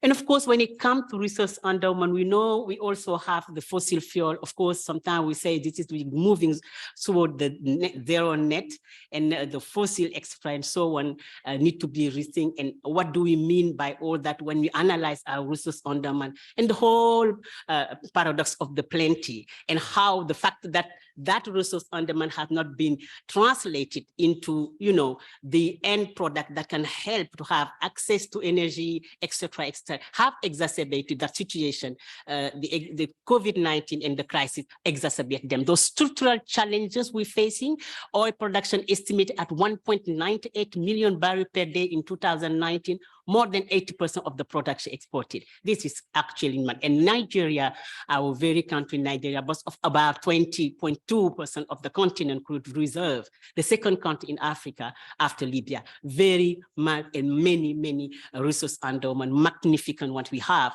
But then the downside is that we are still in a raw format exporting them. That means we didn't have actually what it takes to be able to equip ourselves and anticipate the crisis next. And of course, you see what I'm just talking about in the term, the inflation driven by food and fuel. And you can see from the food, energy, transport, we see the food, which was 40.3, and it has increased from 2020 and moving forward. And if you compare with South Africa, Sub-Saharan Africa, Asian, we still need down because of what I have said, have resources, not highly it, we're still fragile or vulnerable. Next, quickly. I think I have 5 more minutes. So there are still those key challenges are structural again, but they are exacerbated. Structural challenges in terms of access to electricity. We know we have a lot of it. She mentioned it, but I just want to add this one. 40% of Africa actually are showing it as a key constraint. And when we know that transformation also needs and require accessible and affordable electricity, you can see disease has been there, has challenges, but of course exacerbated. The same is the high technical electricity losses. In all our country, we actually experiment that about 60% in Africa, in West Africa, is about 24, 26, depending on country, power outage, all of which have impact on the productivity, have impact on wealth creation, and do have impact on the whole process of transformation, etc. And you can see here all the countries we have. For example, from Ethiopia, you have a quota of 20 in terms of potential efficient gain when we address those shortages and we be able to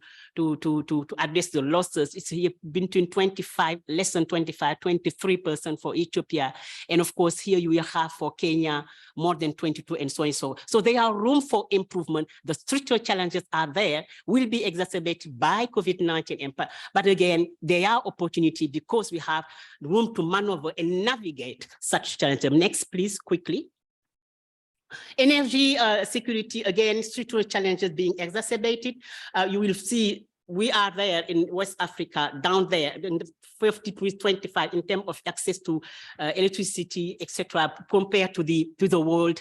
I mean, the difference is quite high. You can see the gap between where we are as West African and the world. If you put Africa, it will be a little bit, but we're still behind. Next, please, quickly. And of course, exacerbated means that of all those issues we're talking about, they are linked to the 17 SDG and the target. And if we take, for example, West Africa, we are not on track because we have some structural challenges, be it food, be it energy, and so on, exacerbated by the COVID-19 pandemic. And when we do our kind of progress of where we are far away from, the target of 2.2 in terms of those. And then by 2020, yes, thank you, 2030, end of hunger, for example, we know we will not be able to make it at all in our region. Next, quickly. And then, of course, it's the exacerbation of those issues continue with some very accurate data that we have here.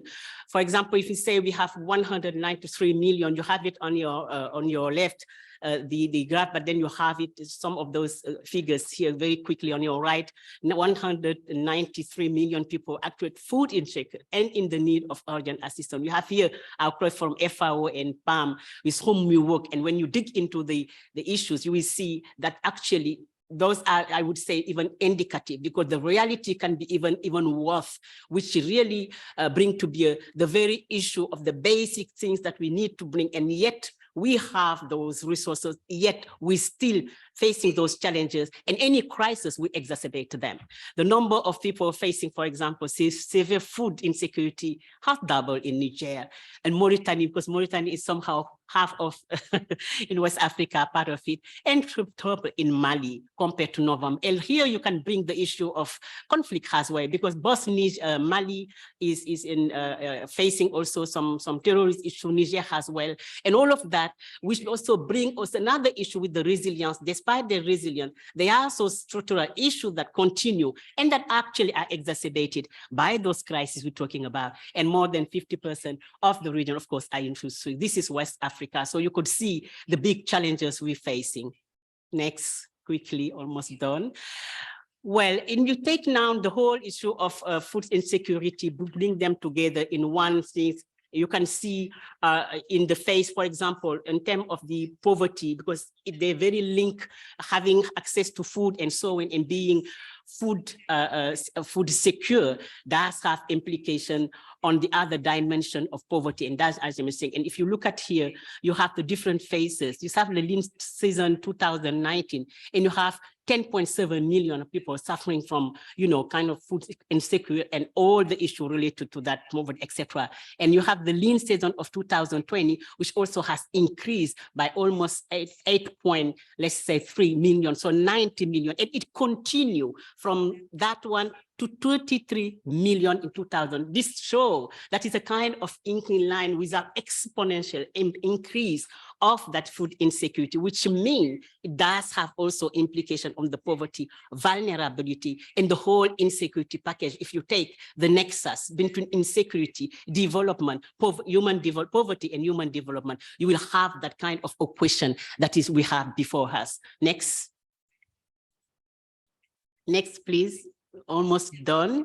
And again, if you go now to, I think you can, this one, you can skip it. We go to just highlight some issue with the Ukraine. In West Africa, we're very dependent on Ukraine and Russia, especially Ukraine.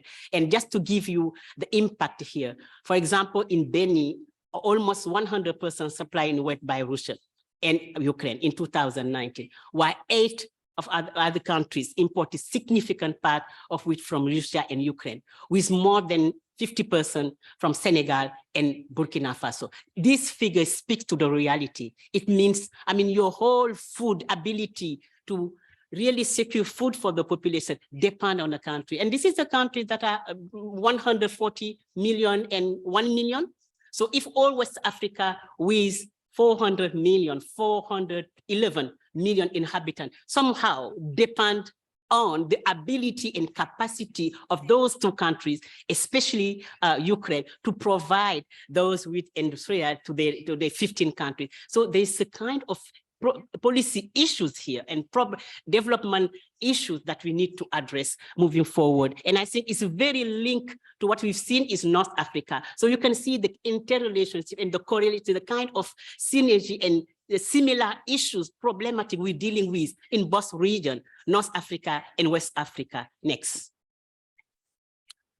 The same with the crisis, the energy crisis. We have shown you how we are endowed with resources when it comes to energy, but yet we still are very sensitive to the because we still are dependent to the fire because of what we've seen on your right. You will see if you bring all the food and energy and mineral resources, so the prices actually we don't have control over them.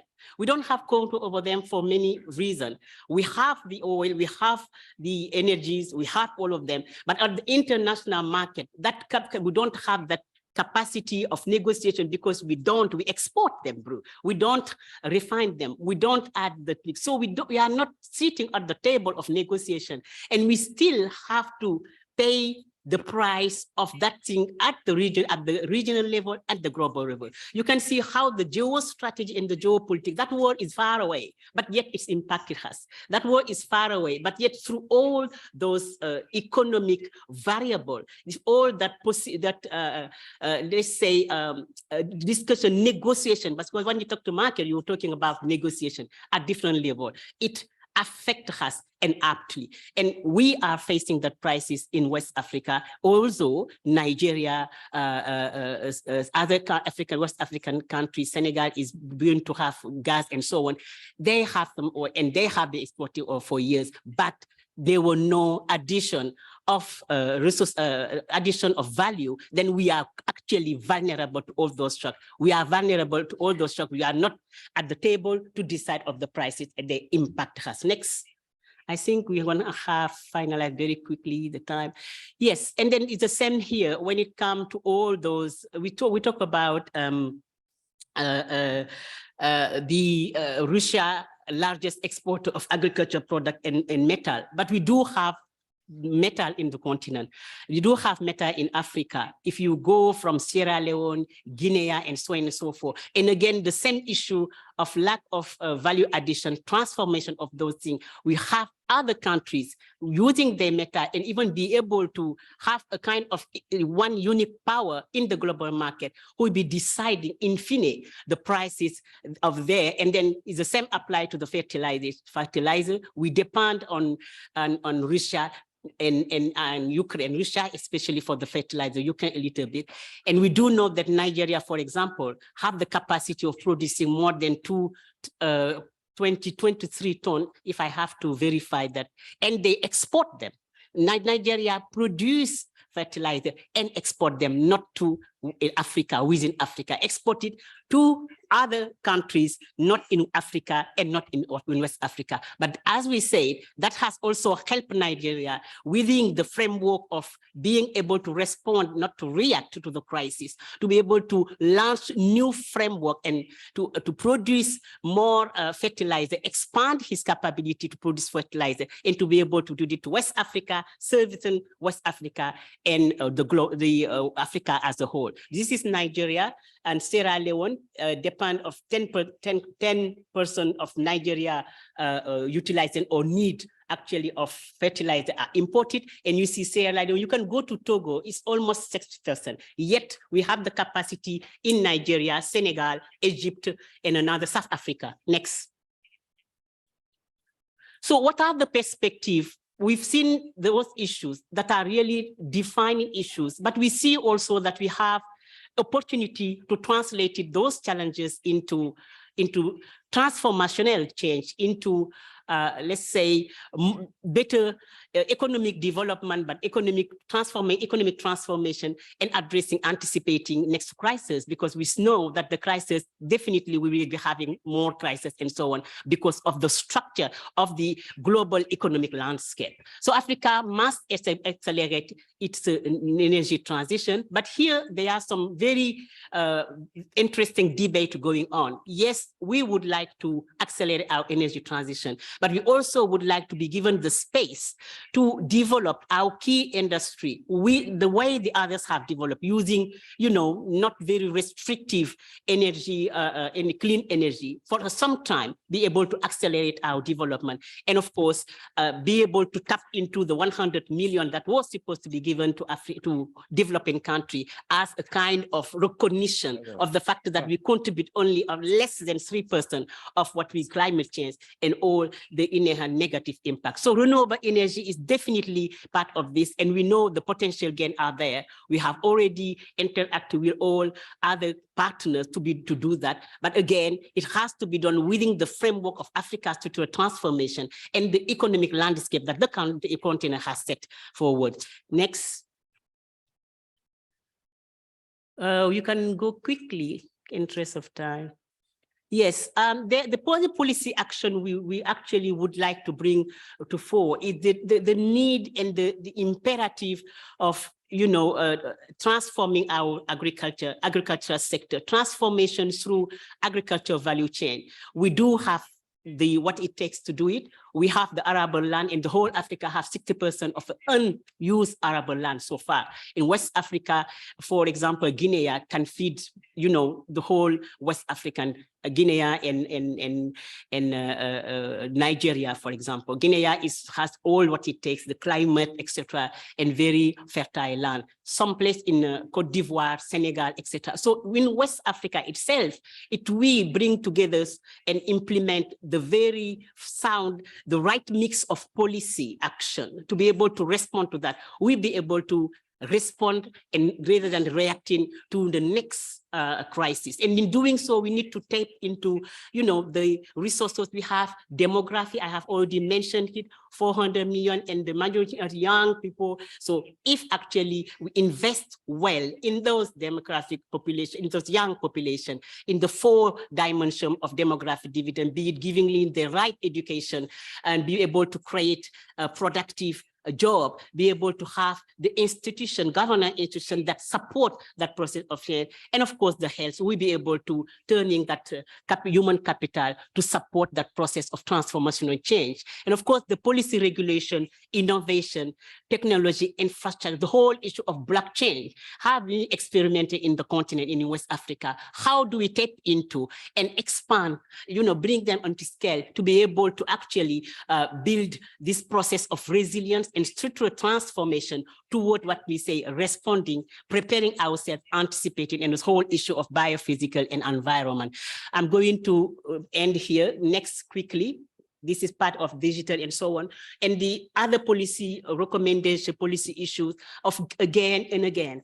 ASFCA is our blueprint, is a master plan to actually industrialize this continent. I've shown you earlier on what we have in the region. We do have the opportunity to building on that wealth to really accelerate, hastening the process of value addition using the CFTA as an anchor. In West Africa, we have been doing it.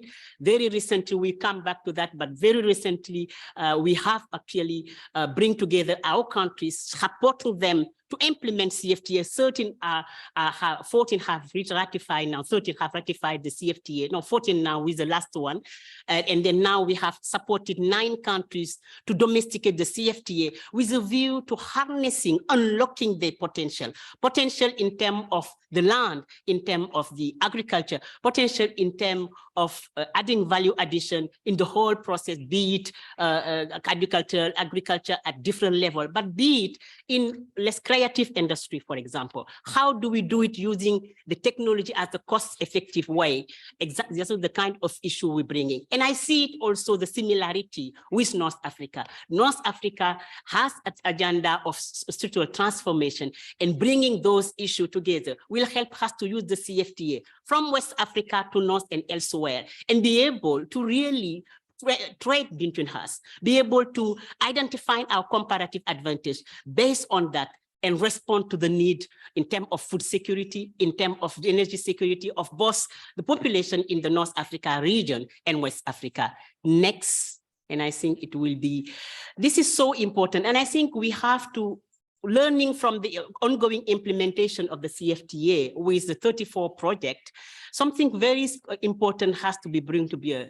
You cannot actually harness the whole potential we've mentioned earlier on unless you bring a clear-cut linkages between the rural actor and the market, making sure they access the market, making sure they access finance services, innovation, and be able, all of which will help to really transforming the whole rural landscape when you enter the economic global, economic regional landscape. And be, of course, infrastructure. That's also the missing link in our continent, in our region here. And when you bring it to the continent level, it does have an effect in terms of negative effect and so on. Transformation of food system, we're trying to do it also in West Africa. I can see we can learn from North Africa. There is a very ongoing dynamic process of transforming the food system, of adding value to the food, to the agriculture. Those are the kind of things that we need to engage more and, you know, learn from each other. What can we do if, for example, we don't have let's say maize or don't say that have wheat in one of those countries? Can we use ATEX designed by ECA to be able to bring in this from one country in West Africa to North Africa? What are the kind of entry point and building block? Those are the things that I'm thinking when we come here as two regions and being able to identify those issues and opportunity with a view to responding to them together. Togetherness next, and I think I'm going to end here. Of course, when we harness our ecosystem in West Africa, we always say we'll be able to link it to the way in which you are identifying here in Egypt, here in Morocco, here in Algeria, and be able to use the CFT as a platform to responding to the need in a very kind of complementary, synergical way. And I think I will end here next. And I would like to leave you with this, the imperative of policy responses. One thing is to identify the whole, what does it take to do it? But unless we have those responses, we will not be able to move the ladder.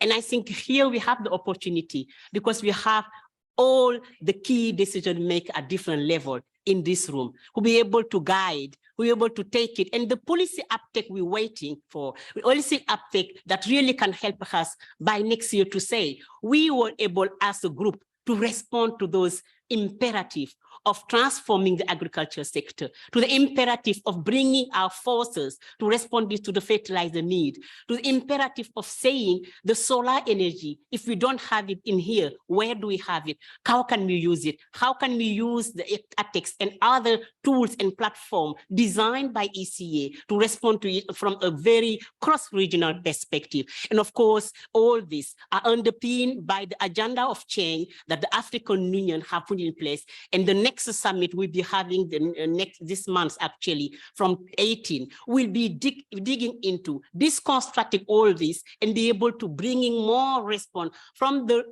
African point of view. So our insight at regional point of and regional perspective will be silent into the process and will certainly help to shape the way forward. And I think I would like to say the imperative now, and I end that there, is structural transformation, diversification. And what we are looking for here from the discussion is to see how we learn from each other. What are your experience, this best practice, how we can move forward in learning from that, to tapping from our internal resources, cross-regional resources, to responding to national need and imperative. And I would like to thank you very much for your attention.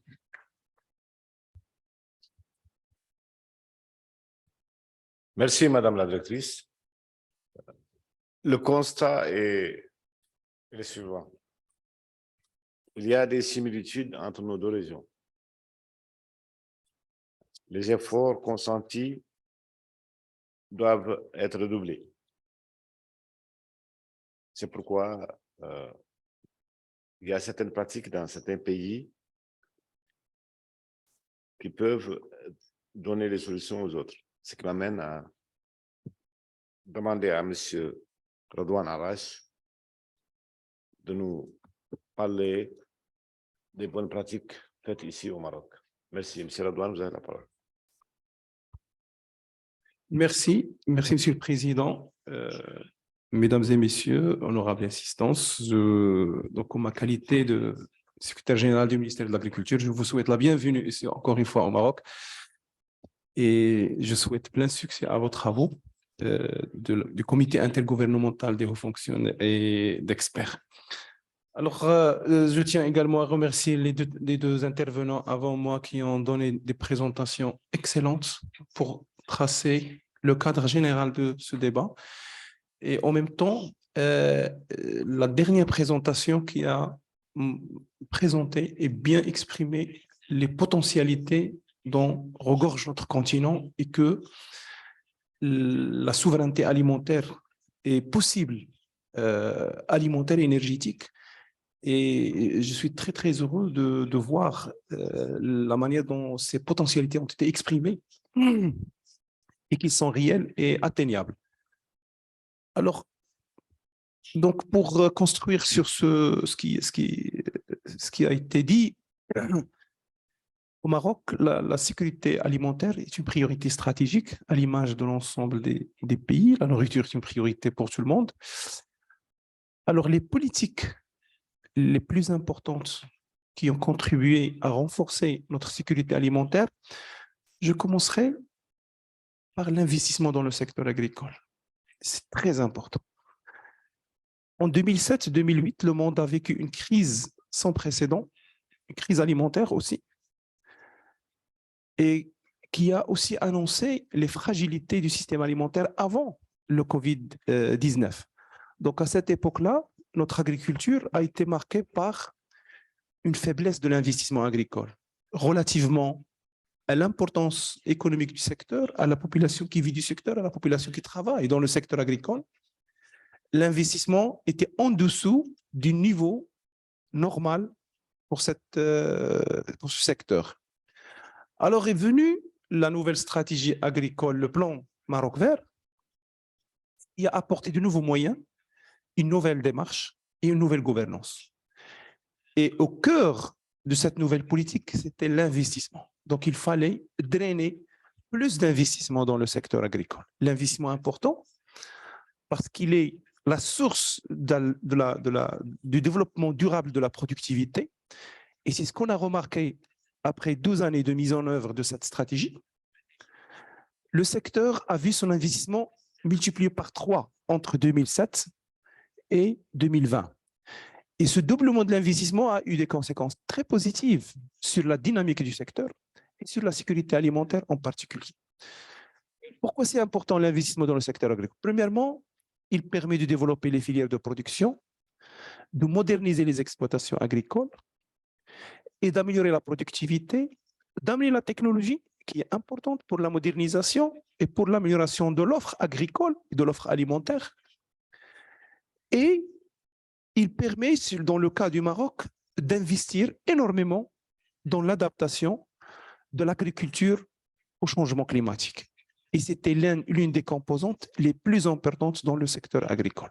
Le Maroc a investi pratiquement la moitié des investissements mobilisés ont été orientés vers la maîtrise de l'eau. Comme vous savez, notre pays est un pays qui est situé dans la région de l'Afrique du Nord et qui est très exposé au changement climatique. Et donc, l'investissement de l'eau était crucial pour assurer la résilience du système alimentaire national et en même temps permettre d'assurer la sécurité alimentaire dont on a toujours, à qui on a toujours donné la priorité. L'investissement dans le secteur agricole nécessite, à mon avis, et ça c'est important dans ce débat, qu'il soit accompagné d'un financement. Il faut que le secteur privé soit impliqué. L'investissement public seul, il est inefficace. Et donc, l'expérience a montré, même au Maroc, que lorsqu'il y a beaucoup d'investissements publics sans la contribution du privé dans d'autres secteurs, l'effet et le rendement de l'investissement n'est pas au rendez-vous. Donc, disons, le pari qu'a fait le secteur agricole au Maroc, c'est qu'il y a un investissement public, mais fait dans l'infrastructure agricole et a ouvert la voie vers l'investissement privé.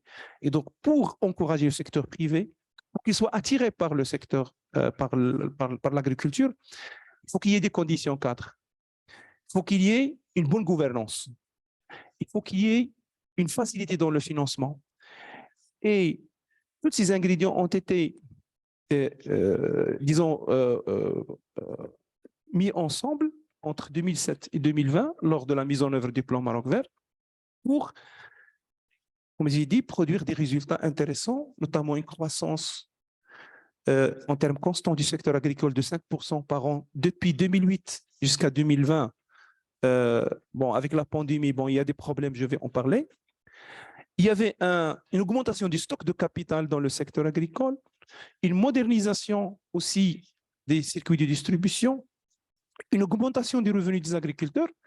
Et donc, l'investissement dans le secteur agricole n'est pas uniquement orienté vers améliorer la disponibilité alimentaire, mais aussi d'améliorer les revenus des familles et des populations qui vivent en milieu rural et qui ont besoin de cette amélioration de revenus pour améliorer leur sécurité alimentaire, pour améliorer leur accès aussi à l'alimentation.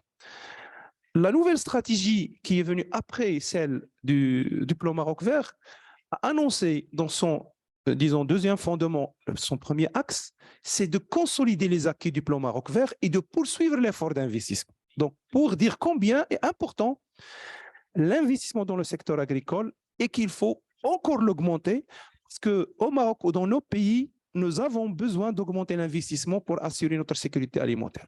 Et c'est une politique, à mon avis, qui doit être poursuivie et renforcée davantage. La deuxième,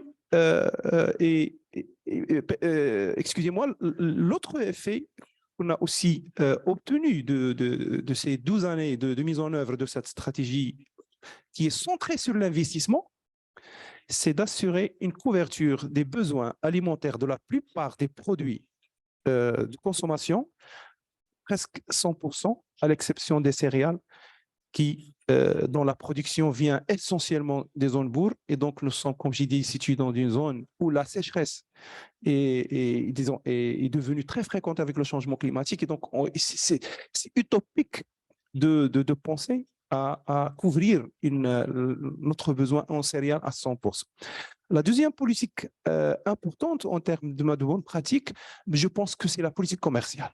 Donc, la politique commerciale, là, il faut dire que aussi les politiques importantes pour améliorer la sécurité alimentaire, c'est des politiques qui se construisent dans le temps. Donc, comme on dit en anglais, it's a long journey. Donc, il faut commencer très tôt pour construire sur les expériences, sur les crises. Et les pays, notamment le Maroc, qui ont vécu des crises, soit de sécheresse, soit d'autres crises, ou budgétaires ou autres, ont une plus grande résilience à résoudre et à affronter les crises actuelles. La politique commerciale au Maroc, depuis 1993, n'a pris un choix douloureux, celui de l'ouverture commerciale, en s'inscrivant dans les accords de l'OMC, en signant des accords de libre-échange avec l'Union européenne, avec les États-Unis, avec beaucoup d'autres pays. Donc, il y a plus de 20 accords de libre-échange que le Maroc a signés avec les pays. La politique commerciale, pourquoi elle est importante? Certains disent, donc lorsqu'on ouvre le débat sur la souveraineté alimentaire, que si on s'ouvre davantage, la souveraineté alimentaire est compromise. Donc, il y a un débat, c'est un sujet. À mon avis, et notre expérience aussi au Maroc a montré que plus on s'ouvre, plus on améliore la compétitivité des filières. Donc, une filière qui n'est pas ouverte sur la compétition ne peut pas être compétitive, ne peut pas se moderniser, ne peut pas augmenter sa compétitivité. Et donc, là aussi, c'est une expérience. L'ouverture commerciale permet également de développer le secteur privé. Et ça, c'est très important dans l'atteinte de la sécurité alimentaire dans nos pays. Regardez dans l'épisode Covid, les pays qui avaient un secteur privé développé ont résisté mieux au choc de Covid en termes alimentaires.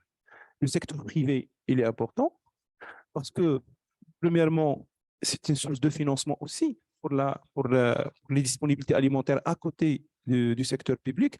C'est un secteur plus efficace que l'État parce que l'État ne peut pas faire le commerce.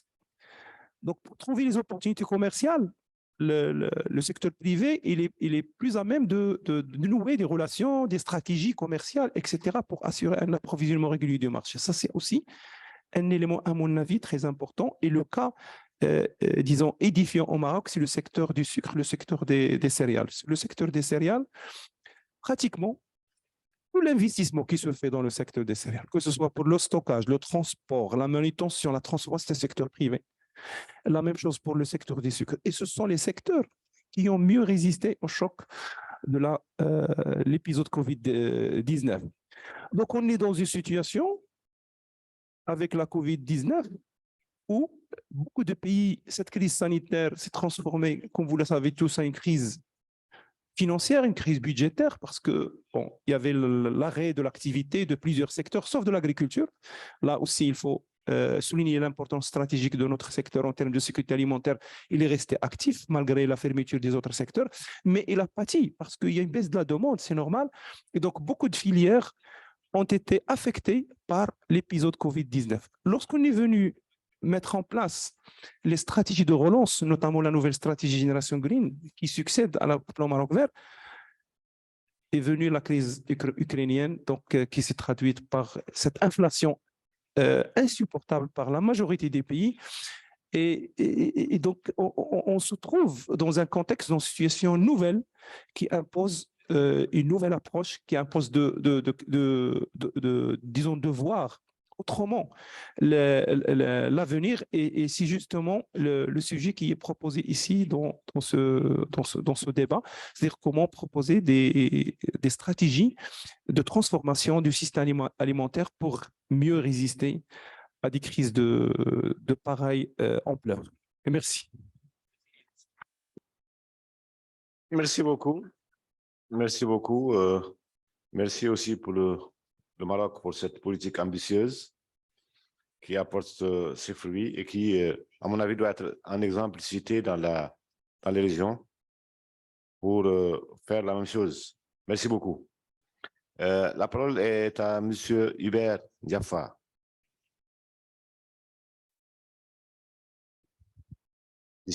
Oui, merci, Monsieur le modérateur. Je voulais donc remercier donc Madame la directrice de la Commission économique pour Afrique de l'Ouest, et au nom donc du secrétaire exécutif du SILS qui aurait voulu être là, mais empêché pour des contraintes de dernière minute. Alors, il est important effectivement dans le départ de dire c'est quoi le SILS. Effectivement, donc créé en 1973, suite aux grandes sécheresses des années 70, le SILS effectivement donc travaille pour essayer d'apporter sa contribution pour lever les impacts donc de ces effets de changement climatique sur les systèmes de production qui ont véritablement donc créé des dysfonctionnements dans notre système de production. Et le SILS apparaît aujourd'hui comme la forme donc institutionnelle d'adaptation et de résilience des populations de cette région.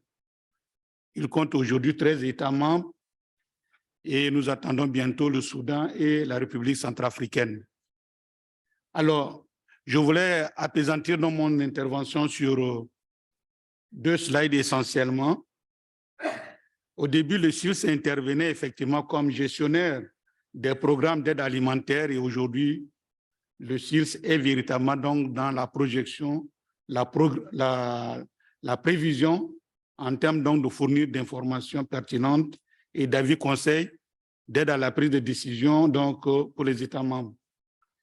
Alors, le premier slide que vous avez devant vous nous donne une vue synoptique de ce que nous faisons en termes donc de fourniture d'informations. Vous voyez, depuis donc le mois de février-mars, nous déclenchons ce que nous appelons donc la prévision saisonnière donc dans les pays du Golfe de Guinée. Ensuite, donc à partir de mars, donc nous commençons effectivement ce que nous appelons donc la prévision donc des crises alimentaires, de la gestion des crises alimentaires qui commence dès le mois de mars-avril, et tout ce processus-là va jusqu'au mois de décembre, où nous alternons donc le PREGEC avec donc le RPCA. Le RPCA, c'est le réseau de prévention des crises alimentaires, avec donc des sessions de prise de décision sur des situations difficiles que la région connaît. Et tout ceci est sanctionné au cours de l'année par donc ce que nous appelons donc des avis conseils aux décideurs, la production de bulletins pour sortir des informations beaucoup plus pertinentes qui puissent aider donc les pays et la région. Ensuite, nous faisons beaucoup de suivi donc de la dynamique de l'environnement, de suivi donc de la dynamique de l'environnement et de ressources en eau et tout ce qui est lié donc au fonctionnement donc des marchés. Le deuxième slide que je souhaiterais donc présenter au suivant, et Madame la directrice a présenté la situation de 2022, mais je préfère donc remonter un peu donc en 2021, où avec le cadre harmonisé, nous suivons ce qu'on appelle donc les zones et populations vulnérables dans la région. Donc, vous voyez déjà, dès le mois de mars jusqu'au mois de mai, nous présentons une situation qui montre environ 20 millions de personnes donc, en insécurité alimentaire et nutritionnelle donc, difficile, et la projection donc, de juin-août 2021 qui montre effectivement que nous passons à 27 millions si effectivement rien n'est fait pour pouvoir donc assister ces populations-là. Et d'ici le mois de novembre, par rapport donc à la situation donc, de 2022. Nous allons donc faire la situation actualisée de toutes ces informations-là. On a déjà 35 millions donc, de population en situation difficile en 2022 et nous allons tout droit donc vers une situation très compliquée avec ce que nous connaissons dans la région, avec visiblement donc les déplacés liés donc aux crises sécuritaires, à la situation du Covid, à la situation d'instabilité politique. Tout ceci vient donc aggraver donc, la situation de sécurité alimentaire dans la région. Alors, au vu de tout ça, nous lançons l'alerte en direction de la communauté des communautés nationales et internationales sur la situation donc, alimentaire et nutritionnelle. Nous aidons les pays à élaborer donc, les plans nationaux de réponse sur la base d'un guide d'élaboration de ces documents-là que nous avons. Nous travaillons beaucoup effectivement donc, avec les organisations d'intégration sous-régionale. J'ai nommé ici l'UMOA qui utilise nos informations pour pouvoir donc, animer ce haut comité donc, de sécurité alimentaire présidé par le président du Niger. Et avec nos informations, donc, la CEDEAO déclenche la réserve régionale sur la sécurité alimentaire donc, pour pouvoir donc, aider la région à pouvoir donc, adresser ces questions-là, dont on a donc assisté les pays les plus touchés. Et bien sûr, donc, au niveau du CILS, avec donc l'information et la formation, nous faisons donc régulièrement l'accompagnement des États et de la sous-région pour faire face. Donc, véritablement, aujourd'hui, nous pouvons dire qu'effectivement, donc, avec tout ce que le CILS se déploie comme information sur ces différentes thématiques, véritablement, la région ouest africaine et sahélienne ne peut plus être surprise de façon vraiment donc, très claire donc, sur les questions, donc, être surprise sur l'insécurité alimentaire, la situation de sécurité alimentaire et les catastrophes naturelles. Par exemple, pour 2022, les États disposent déjà des informations sur ce que la saison va être et ça donne évidemment la tendance sur donc, les catastrophes naturelles comme les inondations que nous avons connues et les pays étaient déjà prévenus pour pouvoir donc, prendre donc, les dispositions. Donc, en clair, nous restons donc en appui aux politiques pour la transformation de l'agriculture dans la région et véritablement le contexte actuel que nous connaissons, la crise sécuritaire avec son corollaire de déplacement de population et interne et externe, l'impact du Covid, la guerre en Ukraine, tout ceci, et ces informations sont à la disposition des pays pour pouvoir prendre les décisions. Le dernier point de mon intervention, c'est la question énergétique. Vous savez, c'est une région véritablement donc, en matière d'énergie, reste encore donc assez donc, primaire, c'est l'utilisation donc du bois énergie et du charbon. Donc, véritablement, c'est une priorité dans la région. Nous pensons qu'effectivement, avec donc l'accompagnement des politiques en matière d'énergie dans la région, nous pensons qu'effectivement, les pays pourraient donc s'en sortir. Je vous remercie. Merci beaucoup. Je vois que nos organisations sous-régionales sont actives et contribuent à l'amélioration de notre situation alimentaire et énergétique. Mais on gagnerait tous à ce qu'il y ait une synergie entre toutes ces organisations pour que les passerelles se tissent et pour qu'elles puissent soient actives ensemble. Le CILS, l'UMA, l'Union du Maghreb arabe, l'OMVS, le G5 Sahel, etc. Toutes ces organisations doivent coopérer pour mieux apporter des solutions à nos différents problèmes. Merci. La parole est à Madame Nouane Weder Obaor.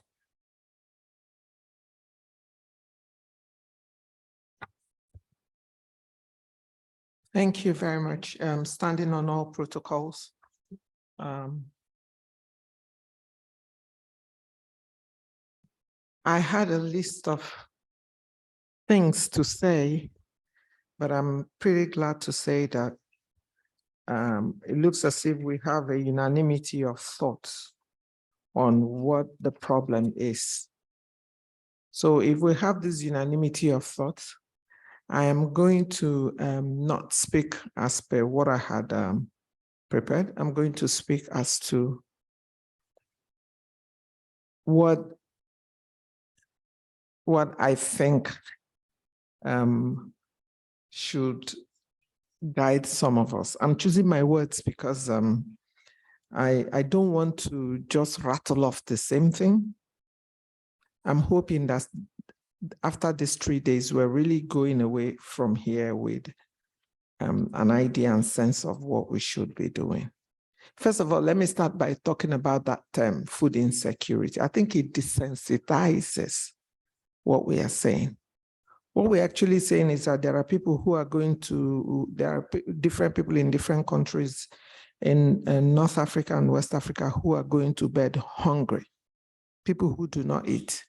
When we use a fancy word like food insecurity, we remove the humanity embedded in that problem. So I hope people keep it in view that what we're talking about here is that in our countries around the table here, there are persons who can't eat. There are persons who can't have proper meals. That should worry us. So as the United Nations, what are we doing to support the strengthening of the resilience of the Sahel in this regard to address this issue of food insecurity, energy deficiency? I work for an office called the Office of the Special Coordinator for Development in the Sahel. And what it's doing is that it is working with all the agencies, funds and programs, government, private sector, and individuals in the Sahel to look at how to accelerate development. And food and energy is a big issue for us in the Sahel countries. And when I say Sahel, it's not the normal G5 Sahel. We cover 10 countries of the Sahel. It stretches from Nigeria to Mauritania and takes on 2 additional littoral states, more or less, Guinea and the Gambia. So what we have essentially done is to kind of see how do we operationalize the work that we do along the nexus line. So how do we look at food and energy insecurity, taking into consideration political issues, humanitarian issues, and development issues? Because we have various agencies, funds, and programs of the UN working in this very area. So how does the work, say, for an office like the United Nations Office for West Africa and Sahel, you know what, that has a political mandate? How does it work on issues of food and energy? How does, say, an agency like World Food Program, whose mandate is on food, look at issues connected to security and peace to advance issues of food and energy? Like that, UNICEF, FAO, you can extrapolate. So what we essentially doing as the UN is noting that you need to approach the issue of food and energy from a spectrum. You can't just work on it as I am Ministry of Agriculture, or I am a Ministry of Infrastructure, or I am Ministry of Health. There is or a Ministry of Internal Affairs. There's a continuum around all of these ministries to addressing this issue. And that's the major thing that the UN we have identified, that we must work on food and energy issue in a multi-sectoral manner. But this goes back to us now looking at the fundamentals. Why are we in a state where we have this much problem with food and energy? What does it speak to? Is it issues of policy? Is it issues of competence? Is it issues of infrastructure? Is it issues of technical capacity? So it takes us back to the major underlying issue that I think sometimes because of technicalities we forget. And I like the word that was used here, to look at issue exacerbation of social cohesion. So that means we necessarily must look at the root causes.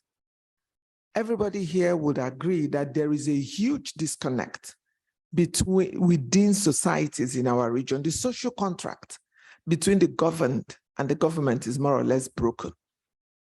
So what does it say? We can't then come to this issue looking at it superficially.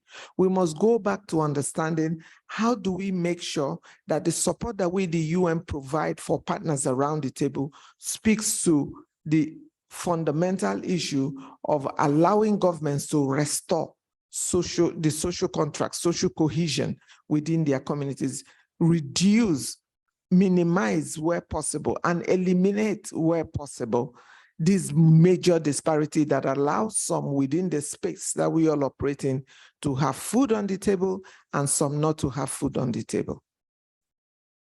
I think it is important that we think of it in that regard. So for us in the UN, these are the areas that we are, how we are supporting the process of addressing food and security holistically.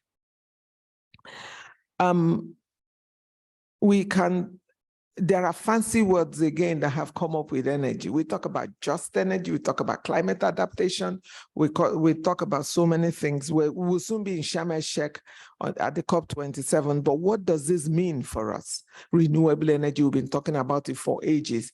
How are we working on it to ensure that really it makes meaning and it has fruition? Many UN agencies around the table are also working on these issues with states and partners. For us in the UN, this comes together in a way that is very urgent. This is why for the strategy, we met last year, not last year, early this year in Jamena, and we agreed that we need to approach what we're doing, issues of development, by identifying what we call accelerators. What is it that we can do, we can support you, the states, or we can do that will help push the agenda of development in the Sahel? And we identified some areas. Number one, not in no order of preference, we identified water, we identified energy, and we identified governance. So on energy and water, and it's easy for us to provide technical capacity. But what is important and speaks to the social cohesion I talked about is the political will, and that speaks to governance. And in that, we have very limited space as the UN, because states are sovereign. We are still trying to understand how do we approach this issue to allow us serve the states more? How can we bring this elephant in the room into discussions so that states can better appreciate how they own the responsibility of ensuring equity in the distribution of services, equity in the distribution of the commonwealth of their states. The second point I wanted to make is regional partnerships. Everybody has talked about it here. The AFCFTA, we all were very happy with the adoption of the AFCFTA, which is a fantastic thing, and which couldn't have come any sooner. But we have seen how slow the operationalization of it has been.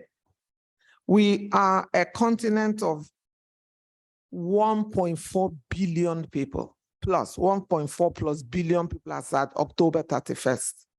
Can you imagine if only half of that traded with each other or collaborated with each other?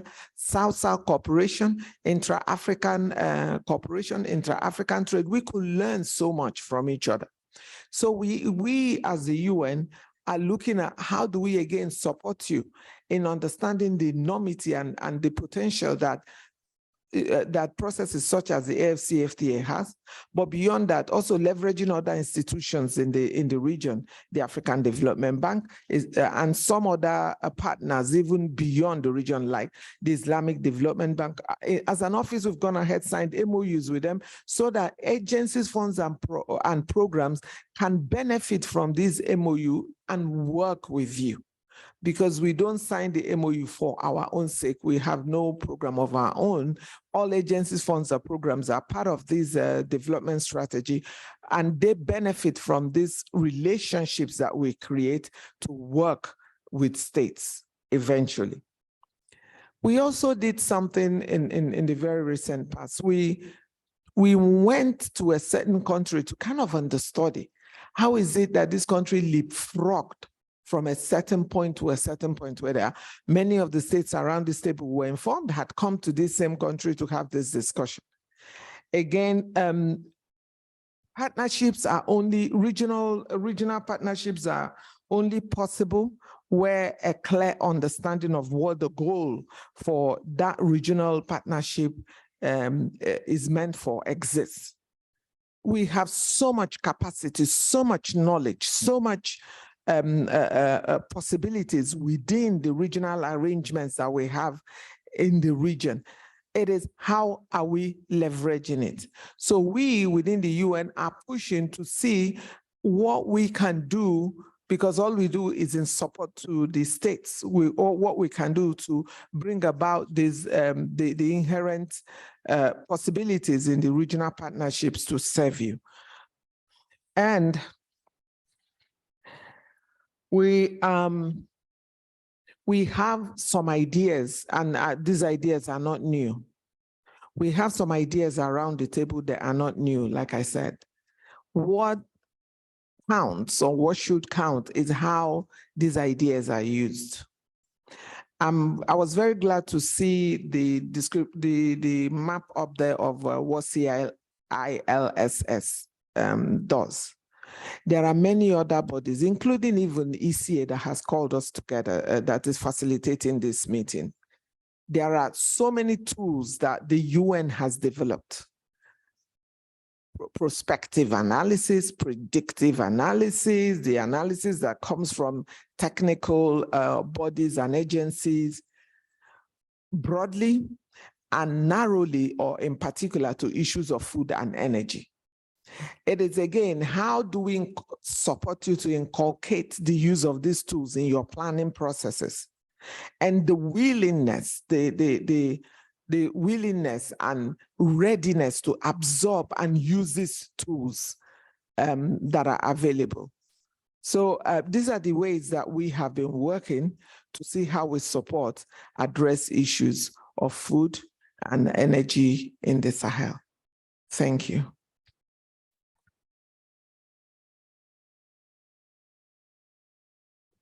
Thank you very much, madame. Alors, nous avons 25 minutes pour débattre. Si vous avez des questions à poser à nos différents panélistes, n'hésitez pas. Donc, les débats sont ouverts. Et je rappelle que nous n'avons que 25 minutes pour les questions et les réponses. Merci.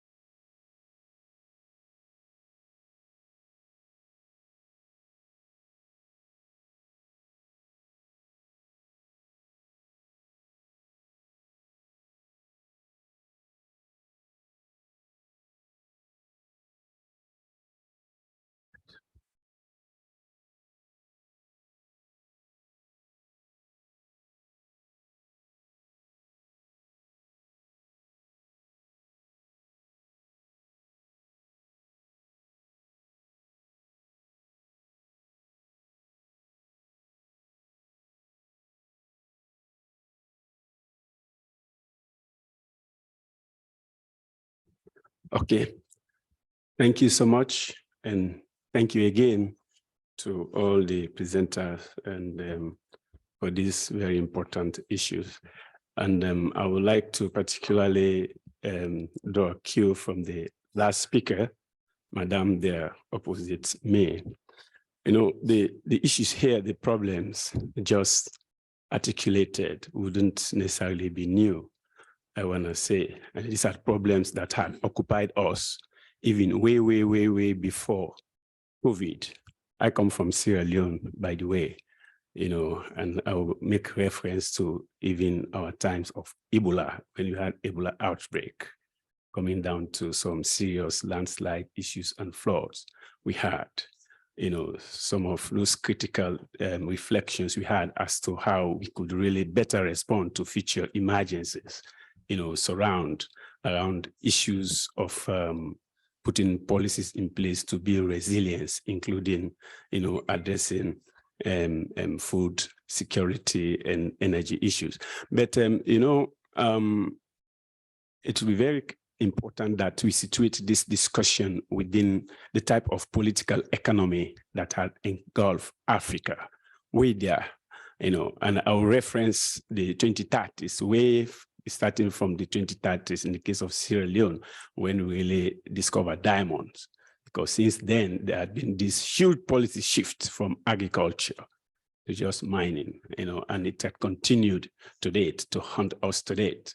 I mean, sort of shunning, if you want, a sector that accounted and continues to account, for the vast majority of the people engaging there, not even really giving the prominence necessary for its transformation, to invest in value addition in there. It continues to haunt us. And I think we need to do, something seriously going forward if you are to build the necessary resilience to respond to future emergencies, such as we are seeing, currently. A lot to be done, because to me, it boils down to how much really fiscal capacity, have you been able to build in these economies? Because talking about investment in food, investment in energy, the question is, where is the money coming from? You look at our budgets, so donor dominant, you have had to depend 60, 70%, of your budget on external resources. How do you really ensure the resilience necessary so that when, disaster strikes, such as we see now, either Ebola, now COVID, Ukraine issue, be able to respond, at least with some minimum before you had to wait for donors to come in, to help you. And more to be said. I mean, I think some presenters alluded to the need for economic diversification. We really need to diversify our economy very seriously, and we can look at the issue of food. We need diversification within our food production system, including diversification, in our consumption. Those of us coming from Sierra Leone, Liberia, and Guinea, a person there would hardly, see him or herself to have eaten for the day, if she had not taken rice, even though there would be other food to take. Even the culture and the psychological aspect as to the culture of our consumption, should come into this. Those you had just thought. I don't have any questions as such. Thank you. Merci, Sierra Leone. Sénégal. Merci, Président. Bonjour à tout le monde. Merci aux deux bureaux de la sous-régionaux de la CIA pour l'organisation d'une telle rencontre à un moment important. Remerciements également aux autorités marocaines pour l'accueil. Je voulais soulever quelques aspects à la suite d'excellentes présentations sur la situation très critique que la plupart des pays de nos deux régions vivent. Je voulais insister sur un aspect qui me semble être très important.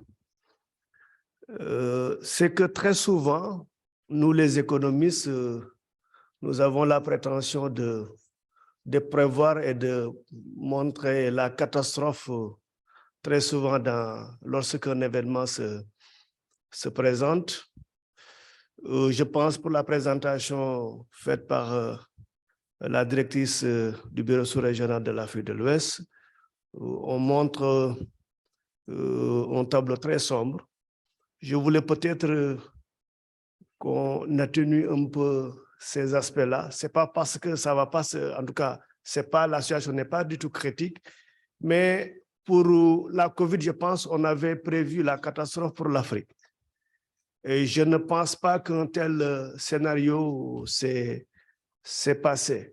Il y a eu beaucoup de dégâts au plan humain et au plan matériel, mais l'avenir très sombre qu'on a dressé pour l'Afrique ne s'est pas réalisé.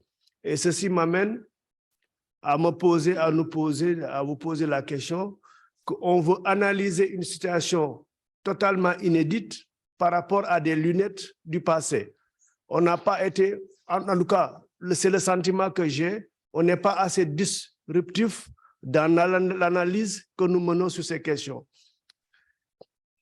Je pense, Madame la directrice l'a montré, de façon très naturelle, les États se sont mis à faire un peu de la subvention, des exonérations, etc. Et cette situation-là n'est pas tenable au regard de nos finances publiques. Je l'illustre par le cas du Sénégal.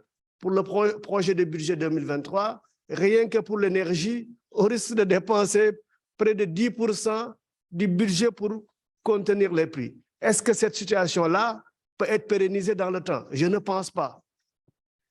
Je ne pense pas. Donc, il nous faut imaginer, en tout cas, aborder, porter d'autres lunettes pour pouvoir faire face à ce que vous avez mentionné tout au long de vos présentations et dans notre conceptuel, la juxtaposition de ces crises-là, qui fait qu'on est appelé à vivre avec ces crises-là, en tout cas pour un bon bout de temps. Peut-être la crise ukrainienne, les gens deviendront plus raisonnables, mais la crise climatique, je pense qu'elle est beaucoup plus compliquée. En tout cas, elle est là avec nous pour un certain, en tout cas pour une très longue durée. Est-ce qu'on peut aborder ces questions-là sur la base de subventions? Certes, il faut investir, etc. Est-ce qu'on a les moyens budgétaires de tenir? Puisque l'autre problème inhérent à cela, c'est la question de la soutenabilité de la dette de nos pays. Je donne un exemple pour le projet de budget du Sénégal prochainement. On a dû couper sur les budgets d'investissement pour venir, en tout cas, soutenir les ménages, etc. Est-ce qu'on peut continuer sur cette façon de faire pour pouvoir endiguer et protéger les populations? Je pense qu'on doit, je n'ai pas forcément la solution, miracle, mais il nous faudra en tout cas changer de paradigme pour pouvoir aborder sereinement, en tout cas, ces questions, tout en misant, je pense, les sessions qui vont venir peut-être apporteront des réponses sur la résilience qui est intrinsèque à nos populations pour faire face à ces crises. Je ne pense pas, c'est à coût de millions de dollars ou des millions de dollars qu'on pourra endiguer, en tout cas, ces phénomènes-là qui risquent de nous accompagner pour un bon bout de temps. C'est le message que je voudrais, en tout cas, me lancer et lancer aux experts qui sont là, peut-être pour voir comment faire face de façon disruptive à ces crises multiples et dont les délais d'occurrence sont raccourcis dans le temps et dans l'espace. Merci encore une fois. Merci. La parole est au Burkina Faso. OK, merci bien. Moi, c'est Lengani Bakari, je suis expert énergéticien au ministère de l'Énergie Burkina Faso. Donc, j'ai une question pour Madame Diop. Et tout d'abord, je voulais remercier la qualité de la présentation des intervenants. Et ma question pour Madame Diop, c'est qu'elle a fait une bonne synthèse de la situation, mais un volet que je n'ai pas perçu, c'est le volet disponibilité des produits agricoles. Vous savez que dans notre pays, dans la sous-région, il fait très chaud et nous perdons beaucoup d'aliments par défaut de réfrigération. Donc, je ne sais pas si ce volet-là a été pris en compte dans l'étude pour montrer quelle est l'ampleur des pertes agricoles par défaut de réfrigération. Donc, ça m'amène en même temps à faire une proposition de recommandation, de faire une proposition qui est d'accélérer le développement de la chaîne du froid. Le développement de la chaîne du froid pour permettre d'améliorer la disponibilité des produits agricoles au bénéfice des populations. Une deuxième recommandation, c'est l'efficacité énergétique. Vous savez qu'on a mis l'accent sur la transition énergétique, les énergies renouvelables.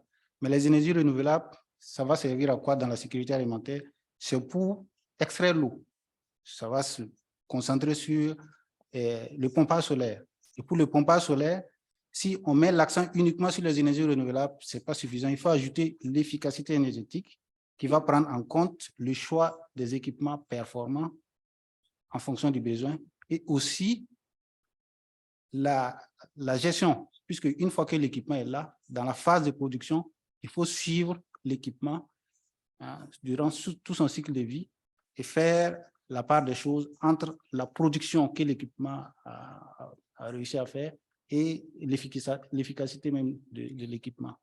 Donc, c'est bon de prendre en compte les énergies renouvelables et l'efficacité énergétique. Et bien avant, il faut développer aussi la chaîne de froid pour améliorer la disponibilité des produits alimentaires. Merci. Merci. الكلمة لليبيا. شكرا جزيلا سيد الرئيس. أجدد لك وللسادة الكرام أعضاء المكتب التهنئة بانتخابكم، وأتوجه بالشكر الجزيل أيضا للسيدات والسادة الزملاء الأعزاء على كلماتهم ومداخلاتهم وعروضهم القيمة. الحقيقة احنا تابعناها باهتمام.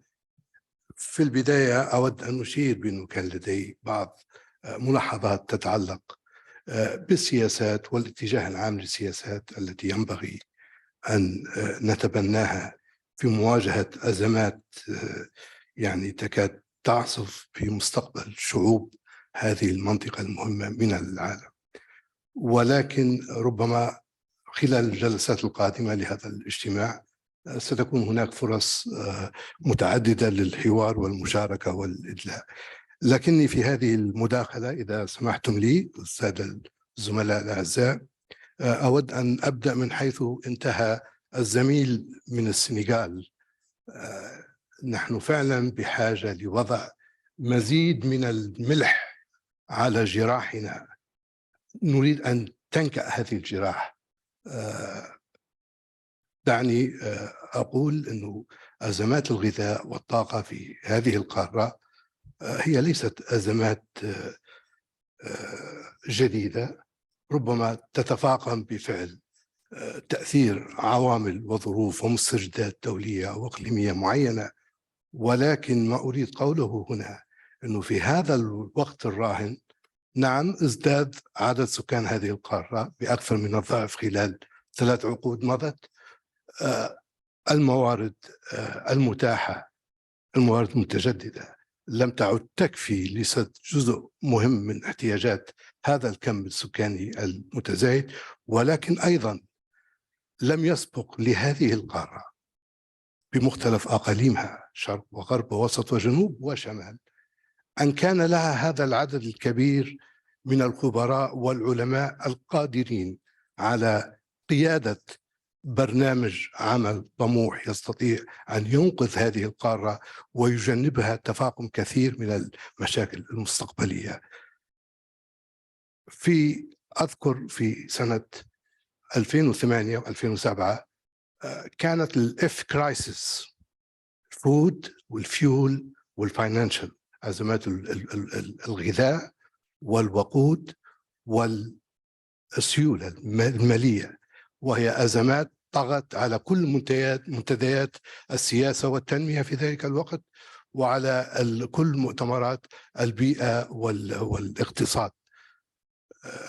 اليوم في هذا الظرف الذي تمر به مختلف دول العالم، أزمات أو الإف كرايسيس هي الآن أزمات مضاعفة. تضاعفت هذه الأزمات.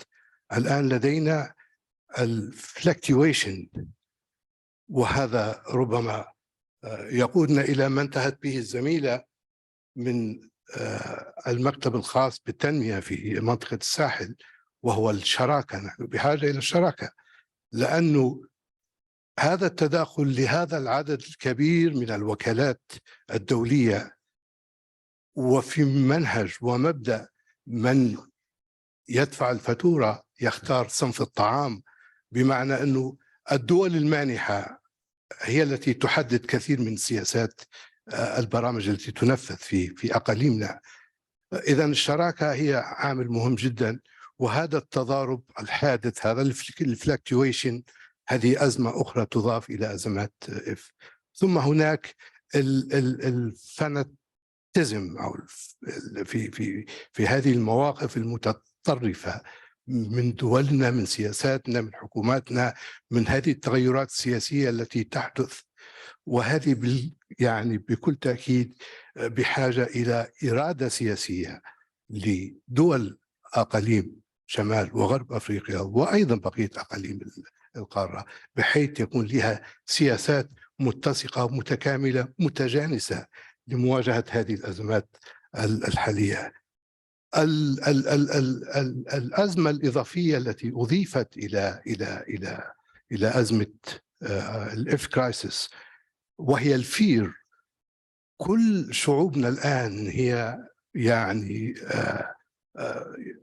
في حالة من الترقب، من الخوف لما سيحدث. العالم الآن على شفا هاوية، لا أحد يعرف مدى ما يحدث الآن. نحن لسنا بعيدين عن الحرب كما تفضلت السيدة منذ قليل في مداخلتها، فالحرب ليست بالضرورة لأهداف سياسية بين الدول، لكن في منطقتنا الفقر سيقود إلى حروب، الجوع سيقود إلى حروب، شح الموارد المائية سيزيد من فرص يعني تهيئة لهذه الحروب. في الواقع هذا يضعنا أمام تحديات جسيمة، هي تحديات تي challenges. فعندنا تايم، نحن الآن في سباق مع الوقت، ويجب أن نسرع في اتخاذ خطوات جادة وعملية وواقعية لمجابهة هذه التحديات.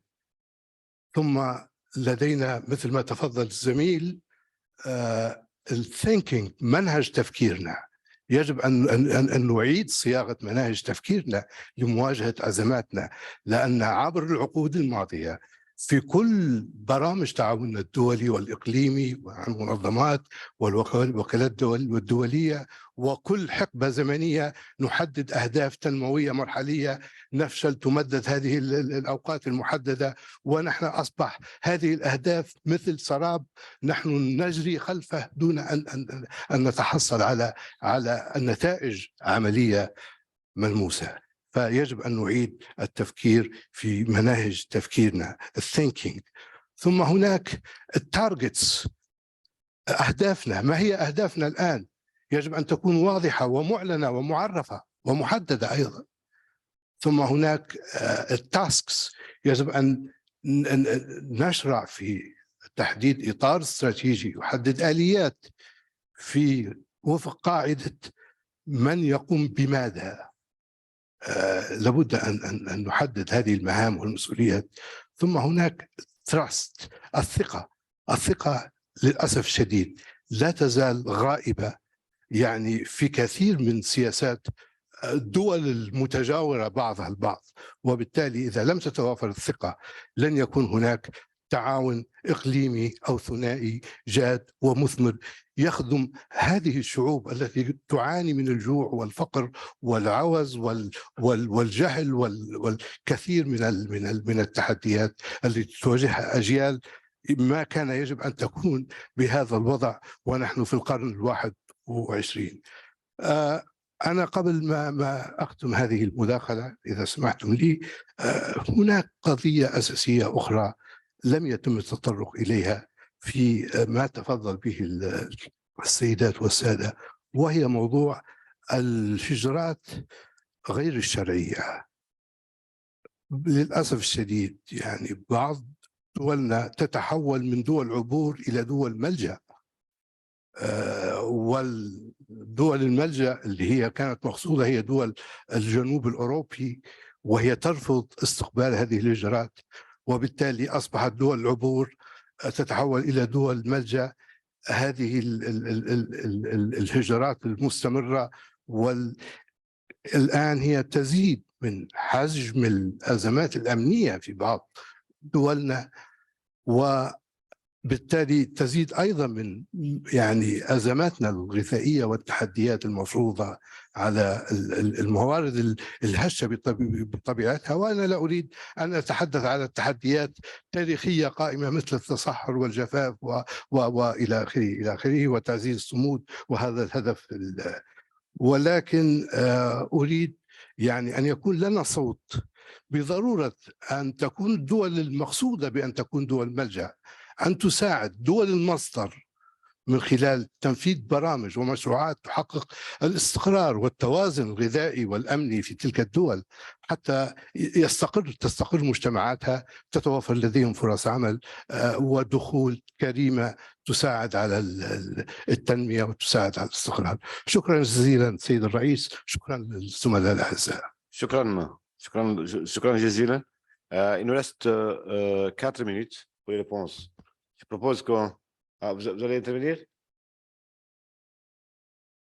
En tout cas, il nous reste 4 minutes. Bon, on va donner 30 secondes à chacun d'entre vous, si vous permettez.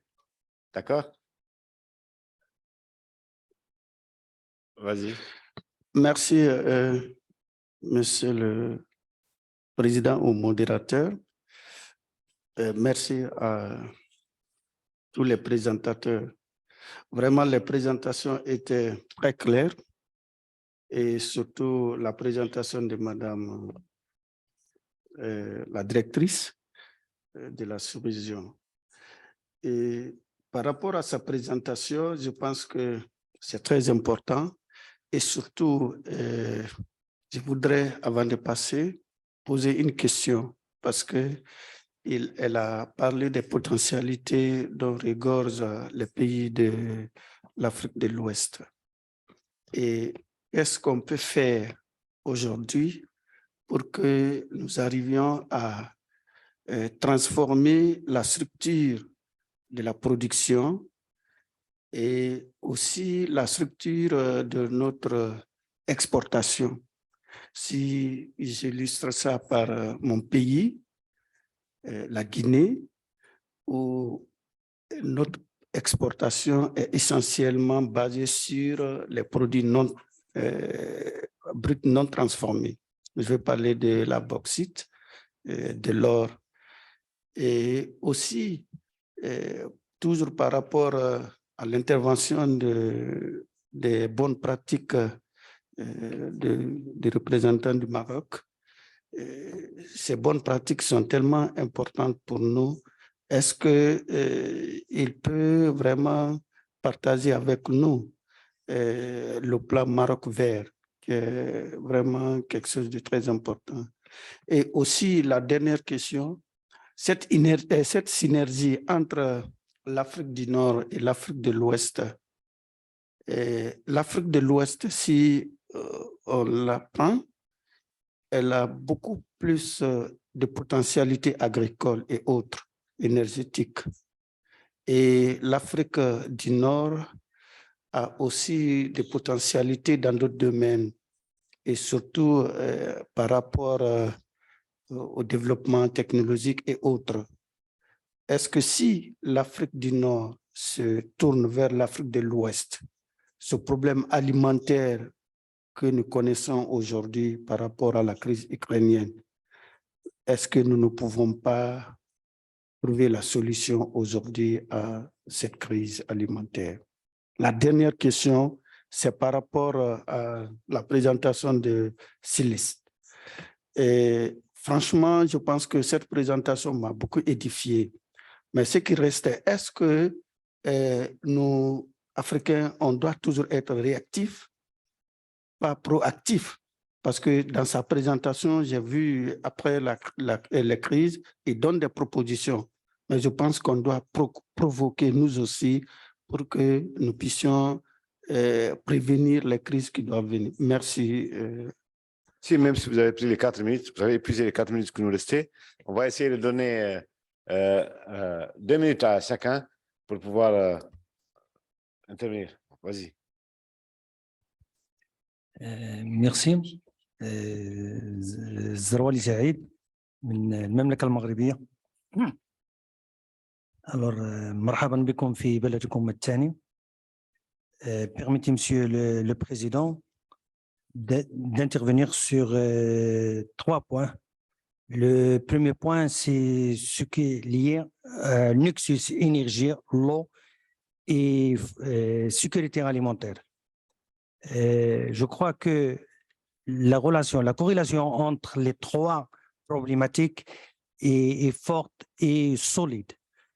Par conséquent, pour résoudre la problématique de la sécurité alimentaire, il faut résoudre des problématiques liées soit à l'eau, soit facteur énergie. Donc, pour agir sur la disponibilité et les différents axes de la sécurité alimentaire, il faut agir sur ressources naturelles, eau et énergie. En plus, bien sûr, d'autres facteurs comme les engrais et autres. Le deuxième point, c'est quelques aspects à ne pas oublier dans le contexte africain, soit surtout l'Afrique du Nord. Sur les habitudes alimentaires, alors, en effet, que les habitudes alimentaires changent d'une région à l'autre. Alors, ce qui est consommé, par exemple, l'Afrique du Nord, avec des proportions élevées, n'est pas le même dans d'autres régions. Donc, pourquoi pas cibler, comme il a dit notre collègue de la Libye, il faut cibler les actions selon les besoins de chaque région. Le deuxième point, c'est le système alimentaire. Alors, quand on parle du système alimentaire, il faut penser toujours au gaspillage et aux pertes. Alors, comme vous l'avez vu dans l'un des slides, le problème de l'obésité commence à devenir un défi majeur dans l'avenir, surtout même chez nous, ici au Maroc. Donc, il faut faire des efforts sur quelques aspects tels que le gaspillage pour réduire le gaspillage et résoudre le problème des pertes. Alors, les pertes en général selon l'ESCOA, avec une étude avec l'ESCOA, ils sont estimés en général plus de 25%, surtout pour les céréales, qui sont perdues de la production jusqu'à l'arrivée au ménage.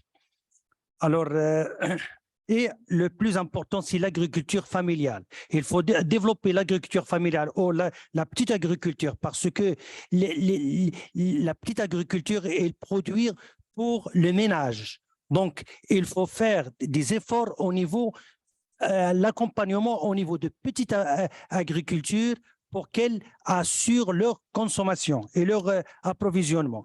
Et je termine par le système statistique en général. Donc, il faut renforcer, bien sûr, le système statistique national pour bien donner des indicateurs, disons, des indicateurs qui reflètent la réalité et ayant une périodicité, c'est-à-dire quand on produit un indicateur dans un pays, on cherche toujours, c'est mieux de chercher un indicateur de la même manière pour faire une vraie comparaison. Il ne faut pas comparer deux indicateurs qui sont produits dans des années différentes. Et là, je fais référence à certains indicateurs qui sont mentionnés sur l'insécurité alimentaire. Donc ici, vous parlez, dans la première présentation, vous avez parlé de l'insécurité alimentaire, vous avez mentionné, je crois, 34%.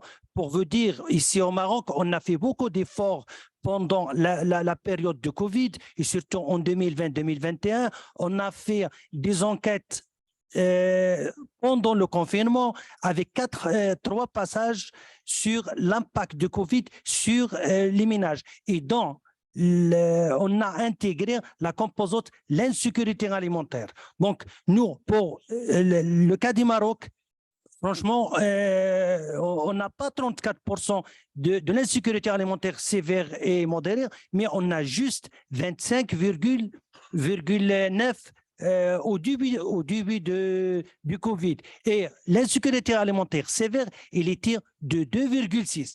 Pour moi, je recommande que au moins quand on a un chiffre, on a un indicateur d'un pays, il faut le mentionner. Et pour les autres pays, on peut faire, comme vous l'avez fait, des pondérations. Mais pour les pays qui ayant des données propres à eux, ils ont produit, c'est mieux de les mentionner. Voilà. Donc, une autre remarque sur un tableau que vous avez présenté dans les rapports que vous avez distribués. Il y a, par exemple, je vous donne l'exemple de certains indicateurs, c'est la réalisation du recensement. Est-ce que vous avez réalisé un recensement depuis 2015 ou 2016? Non, on n'a pas réalisé. Faute du délai que les recensements de la population se font en général sur 10 ans. Donc, au lieu de faire un jugement sur est-ce que vous avez le recensement, c'est mieux de faire le recensement durant la période pour qu'on fasse une vraie comparaison entre pays. Voilà, merci. Merci, même si vous avez pris 6 minutes au lieu de 2. Massa. Thank you, Mr. Chair. Let me be brief since we're approaching lunch, but I'd like to actually build on what has been said. Very excellent presentations and interventions, actually. As we approach COP27, it's, as we are always saying, it's an implementation session. And I think we've mentioned here most of the interventions, really a number of them mentioned the need for collaboration and synergies between African countries in particular. And how can we promote that? What we're, and I also like the intervention made, I think, by Burkina Faso or Guinea-Bissau in terms of, we've always been on the receiving end as African countries. I think we need to be more proactive in that sense. We have the potential, we all know that Africa is quite a rich country in its resources and its human power. And I think we can build on that very much. What I think we can do, since most of my experience has been with the United Nations Environment Program, trying to promote a green economy recovery. And I think we have a lot to share in terms of greening our economies. So my, thinking aloud here, can we adopt or use a green economy approach to address climate change and achieve sustainable development within the African continent, and start off with the sub-region, West and North Africa, to do that? I think there is a lot that we can learn from one another in terms of linking also the water projects in the region, the electricity or energy activities across the region, education, research and development, tourism, agriculture development. So I think what is needed, and if we can, coming out from this session, which is, I think, is an excellent timing, an excellent opportunity to come up with a sort of an action plan for these different issues, that how can African or the sub-region can work really together in a synergistic manner, build on the experience we all have. And I think we have a wealth of experience across African countries that we can build on, but let us come up with something. As we are approaching, again, COP27, we're a little bit skeptical because we all know we're approaching, or it's being approached in a very difficult, international situation, with inflation plaguing most of our countries, including European countries. Even European countries, as we all know now, are facing environmental problems. The drought is increasing as well. The climatic changes are dominant all over the world. This is in addition to the food crisis, as we all know, energy crisis, and I think our distinguished delegate from Libya did allude to the crisis which broke up in 2008. And out of it came the Green Economy Initiative. And we haven't, why we're facing the current crisis again, because the root causes of the problems have not been addressed. So I think it's time now, and if this subcontinent can take the lead in coming up with something, because let me put it frankly, do we expect a lot coming from developing countries in terms of financial support this time around in Sharm el-Sheikh, while it hasn't been forthcoming since the last several years? Also in terms of innovation, technology, capacity development, means of implementation in general. So are we going to really sit back and watch what's going to happen? We have critical problems, and I think we have the means to address them. Issues like good governance were addressed, public-private partnership, role of private sector, I think, is key. Role of different stakeholders, including women, youth, of course, private, apart from private sector, NGOs and the like. I think approaches, again, like a circular economy, shared economy, and of course, green economy, I think goes a long way in trying to get the continent out and address the critical challenges we're all facing. So let's maybe shift gears a little bit and make it more of a working session of trying to come up, if that's in agreement really with all of us here, with collective expertise around the table and high level really representation. I think we can proceed along these lines. Thank you very much for the intervention. شكرا جزيلا. Le dernier intervenant, s'il vous plaît, vous avez 2 minutes parce que déjà il est 13h. 12 minutes, on a débordé. D'accord.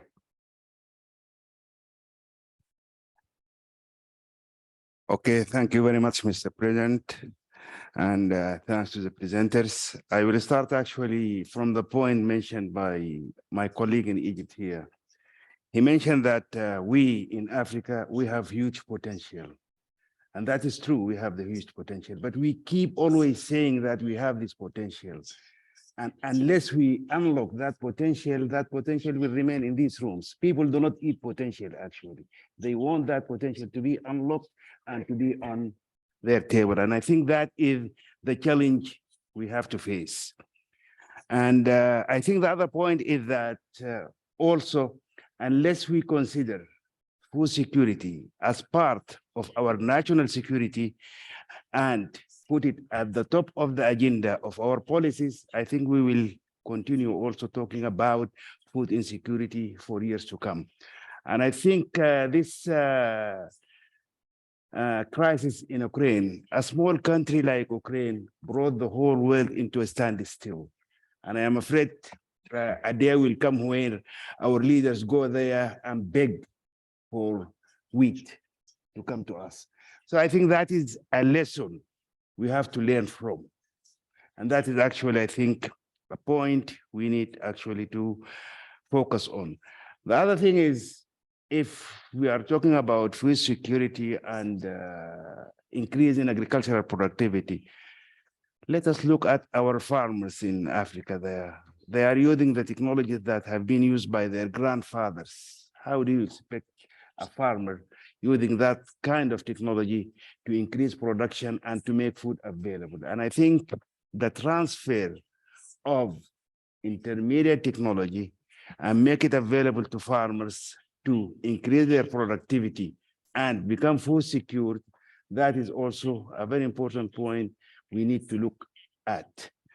And linked to that is building actually and developing capacity in the field of agriculture to enable actually people working in the field of agriculture to develop their production practices and to be able also to help the farmers to use the intermediate technology that has been transferred to them. Thank you very much.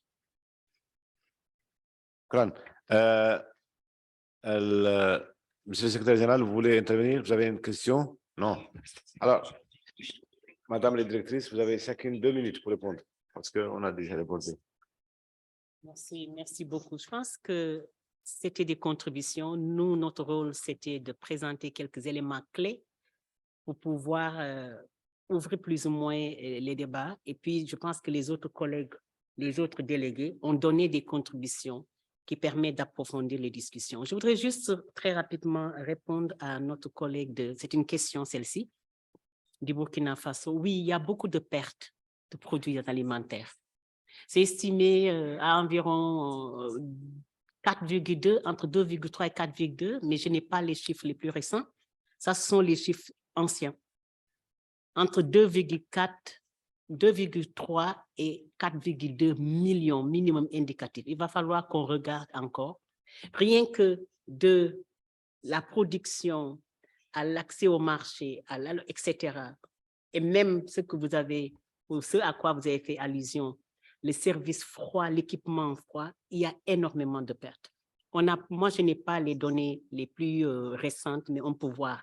Ça, c'est un truc qu'on doit résoudre. Résoudre, c'est les politiques, vous autres, résoudre par des actions très précises. C'est possible, l'équipement en froid doit être fait, mais aussi l'investissement dans les chaînes de valeur, parce que beaucoup de produits sont carrément perdus. Pourquoi? Parce qu'il n'y a pas cette possibilité de transformer à un certain niveau, par exemple les fruits et légumes. Ça ne peut pas se garder au-delà de, même en réfrigérateur, si on les congèle, bien sûr, les trucs nutritionnels, etc., diminuent. Donc, l'option, c'est de pouvoir transformer. Et on sait qu'avec la transformation, la valeur ajoutée, les effets de ruissellement même économique en termes de revenus pour les producteurs, en termes de revenus pour est important. Et c'est ça l'idée, la transformation. Je pense que l'autre élément, c'était par rapport à M. Diop a posé une question fondamentale. Qu'est-ce qu'il faudrait faire pour répondre à cette problématique, je paraphrase bien sûr, structurelle? Est-ce que les subventions aux consommateurs, aux producteurs et j'en passe seraient soutenables? Bien entendu, non. Ça ne peut pas être soutenable. Et je pense que le message clé, c'est un message d'action qui permet cette transformation structurelle de nos économies. Si on veut, par exemple, au Sénégal, vous avez fait beaucoup de subventions aux ménages, subventions même pour accès aux produits pharmaceutiques. Est-ce que dans le contexte que voilà, un pays comme le Sénégal, avec les potentialités que vous avez, ne peut pas investir dans la production de médicaments? Il a commencé à produire des vaccins. C'est ça, en fait. L'objectif, c'est de pouvoir se dire, sur la base des différentes analyses que vous avez faites, et les dépenses qui ne sont pas du tout tenables, le déficit fiscal est énorme, ne parlons pas du montant de la dette, il faudrait résolument qu'il y ait des politiques économiques qui puissent appuyer un agenda de transformation structurelle. Et je pense que votre plan Sénégal émergent est vraiment son objectif est cela. C'est pareil pour tous les pays, hein, que ce soit de l'Afrique du Nord ou l'Afrique de l'Ouest, il y a effectivement un besoin, un impératif urgent de dire que comme notre collègue de Guinée, bauxite, etc. C'est pareil pour le pétrole et j'en passe, l'or. Il y a énormément de produits naturels dont on dispose, mais c'est toujours à l'état matière première. Donc, qu'est-ce qu'il faudrait faire? La réponse, on la connaît. Ce qui reste maintenant à faire, c'est prendre les politiques qu'il faut et pouvoir investir dans ces domaines-là. Et on voit, si on prend la Chili par exemple, et je lisais quelque chose il y a pas très longtemps qui était très intéressant, j'essaie de trouver partagé, qui comparait entre un pays comme la Chili qui avait du cuivre pendant longtemps, 20 ans ou 15 ans, n'a fait qu'exporter le cuivre, enfin 10 ans, pardon, après quoi ils ont pris la décision de diversifier leur économie sur la base, premièrement, de transformer le cuivre, deuxièmement, de l'argent du cuivre, d'investir dans d'autres secteurs. Eh bien, ça a eu des effets économiques incommensurables. Et en même temps, ils ont comparé un autre pays africain qui est toujours resté à un plus ou moins même taux, alors qu'entre-temps, du fait de ces actions économiques, politiques assez importantes, la Chili a pu transformer également le niveau de vie et le PIB par tête. Voilà grosso modo ce dont on parle. Mais la responsabilité étant la vôtre, nous, on peut accompagner en disant effectivement, c'était votre politique est la bonne si ABC, comme vous l'avez mentionné, monsieur le délégué de Guinée. Je pense que je vais m'arrêter là pour ne pas monopoliser le temps.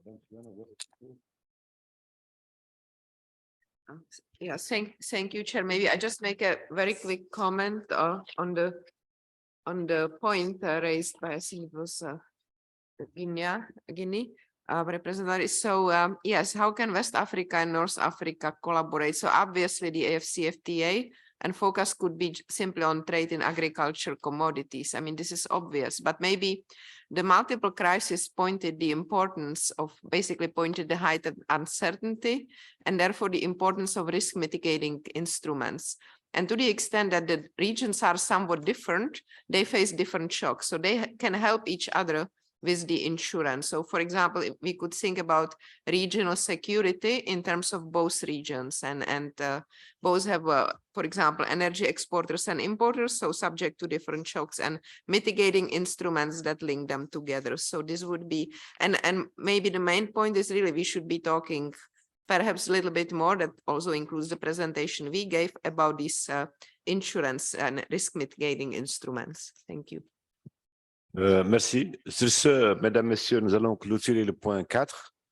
Nous allons observer une pause de 40 minutes, pause déjeuner. À 14 heures, nous devons le prendre ici. Merci.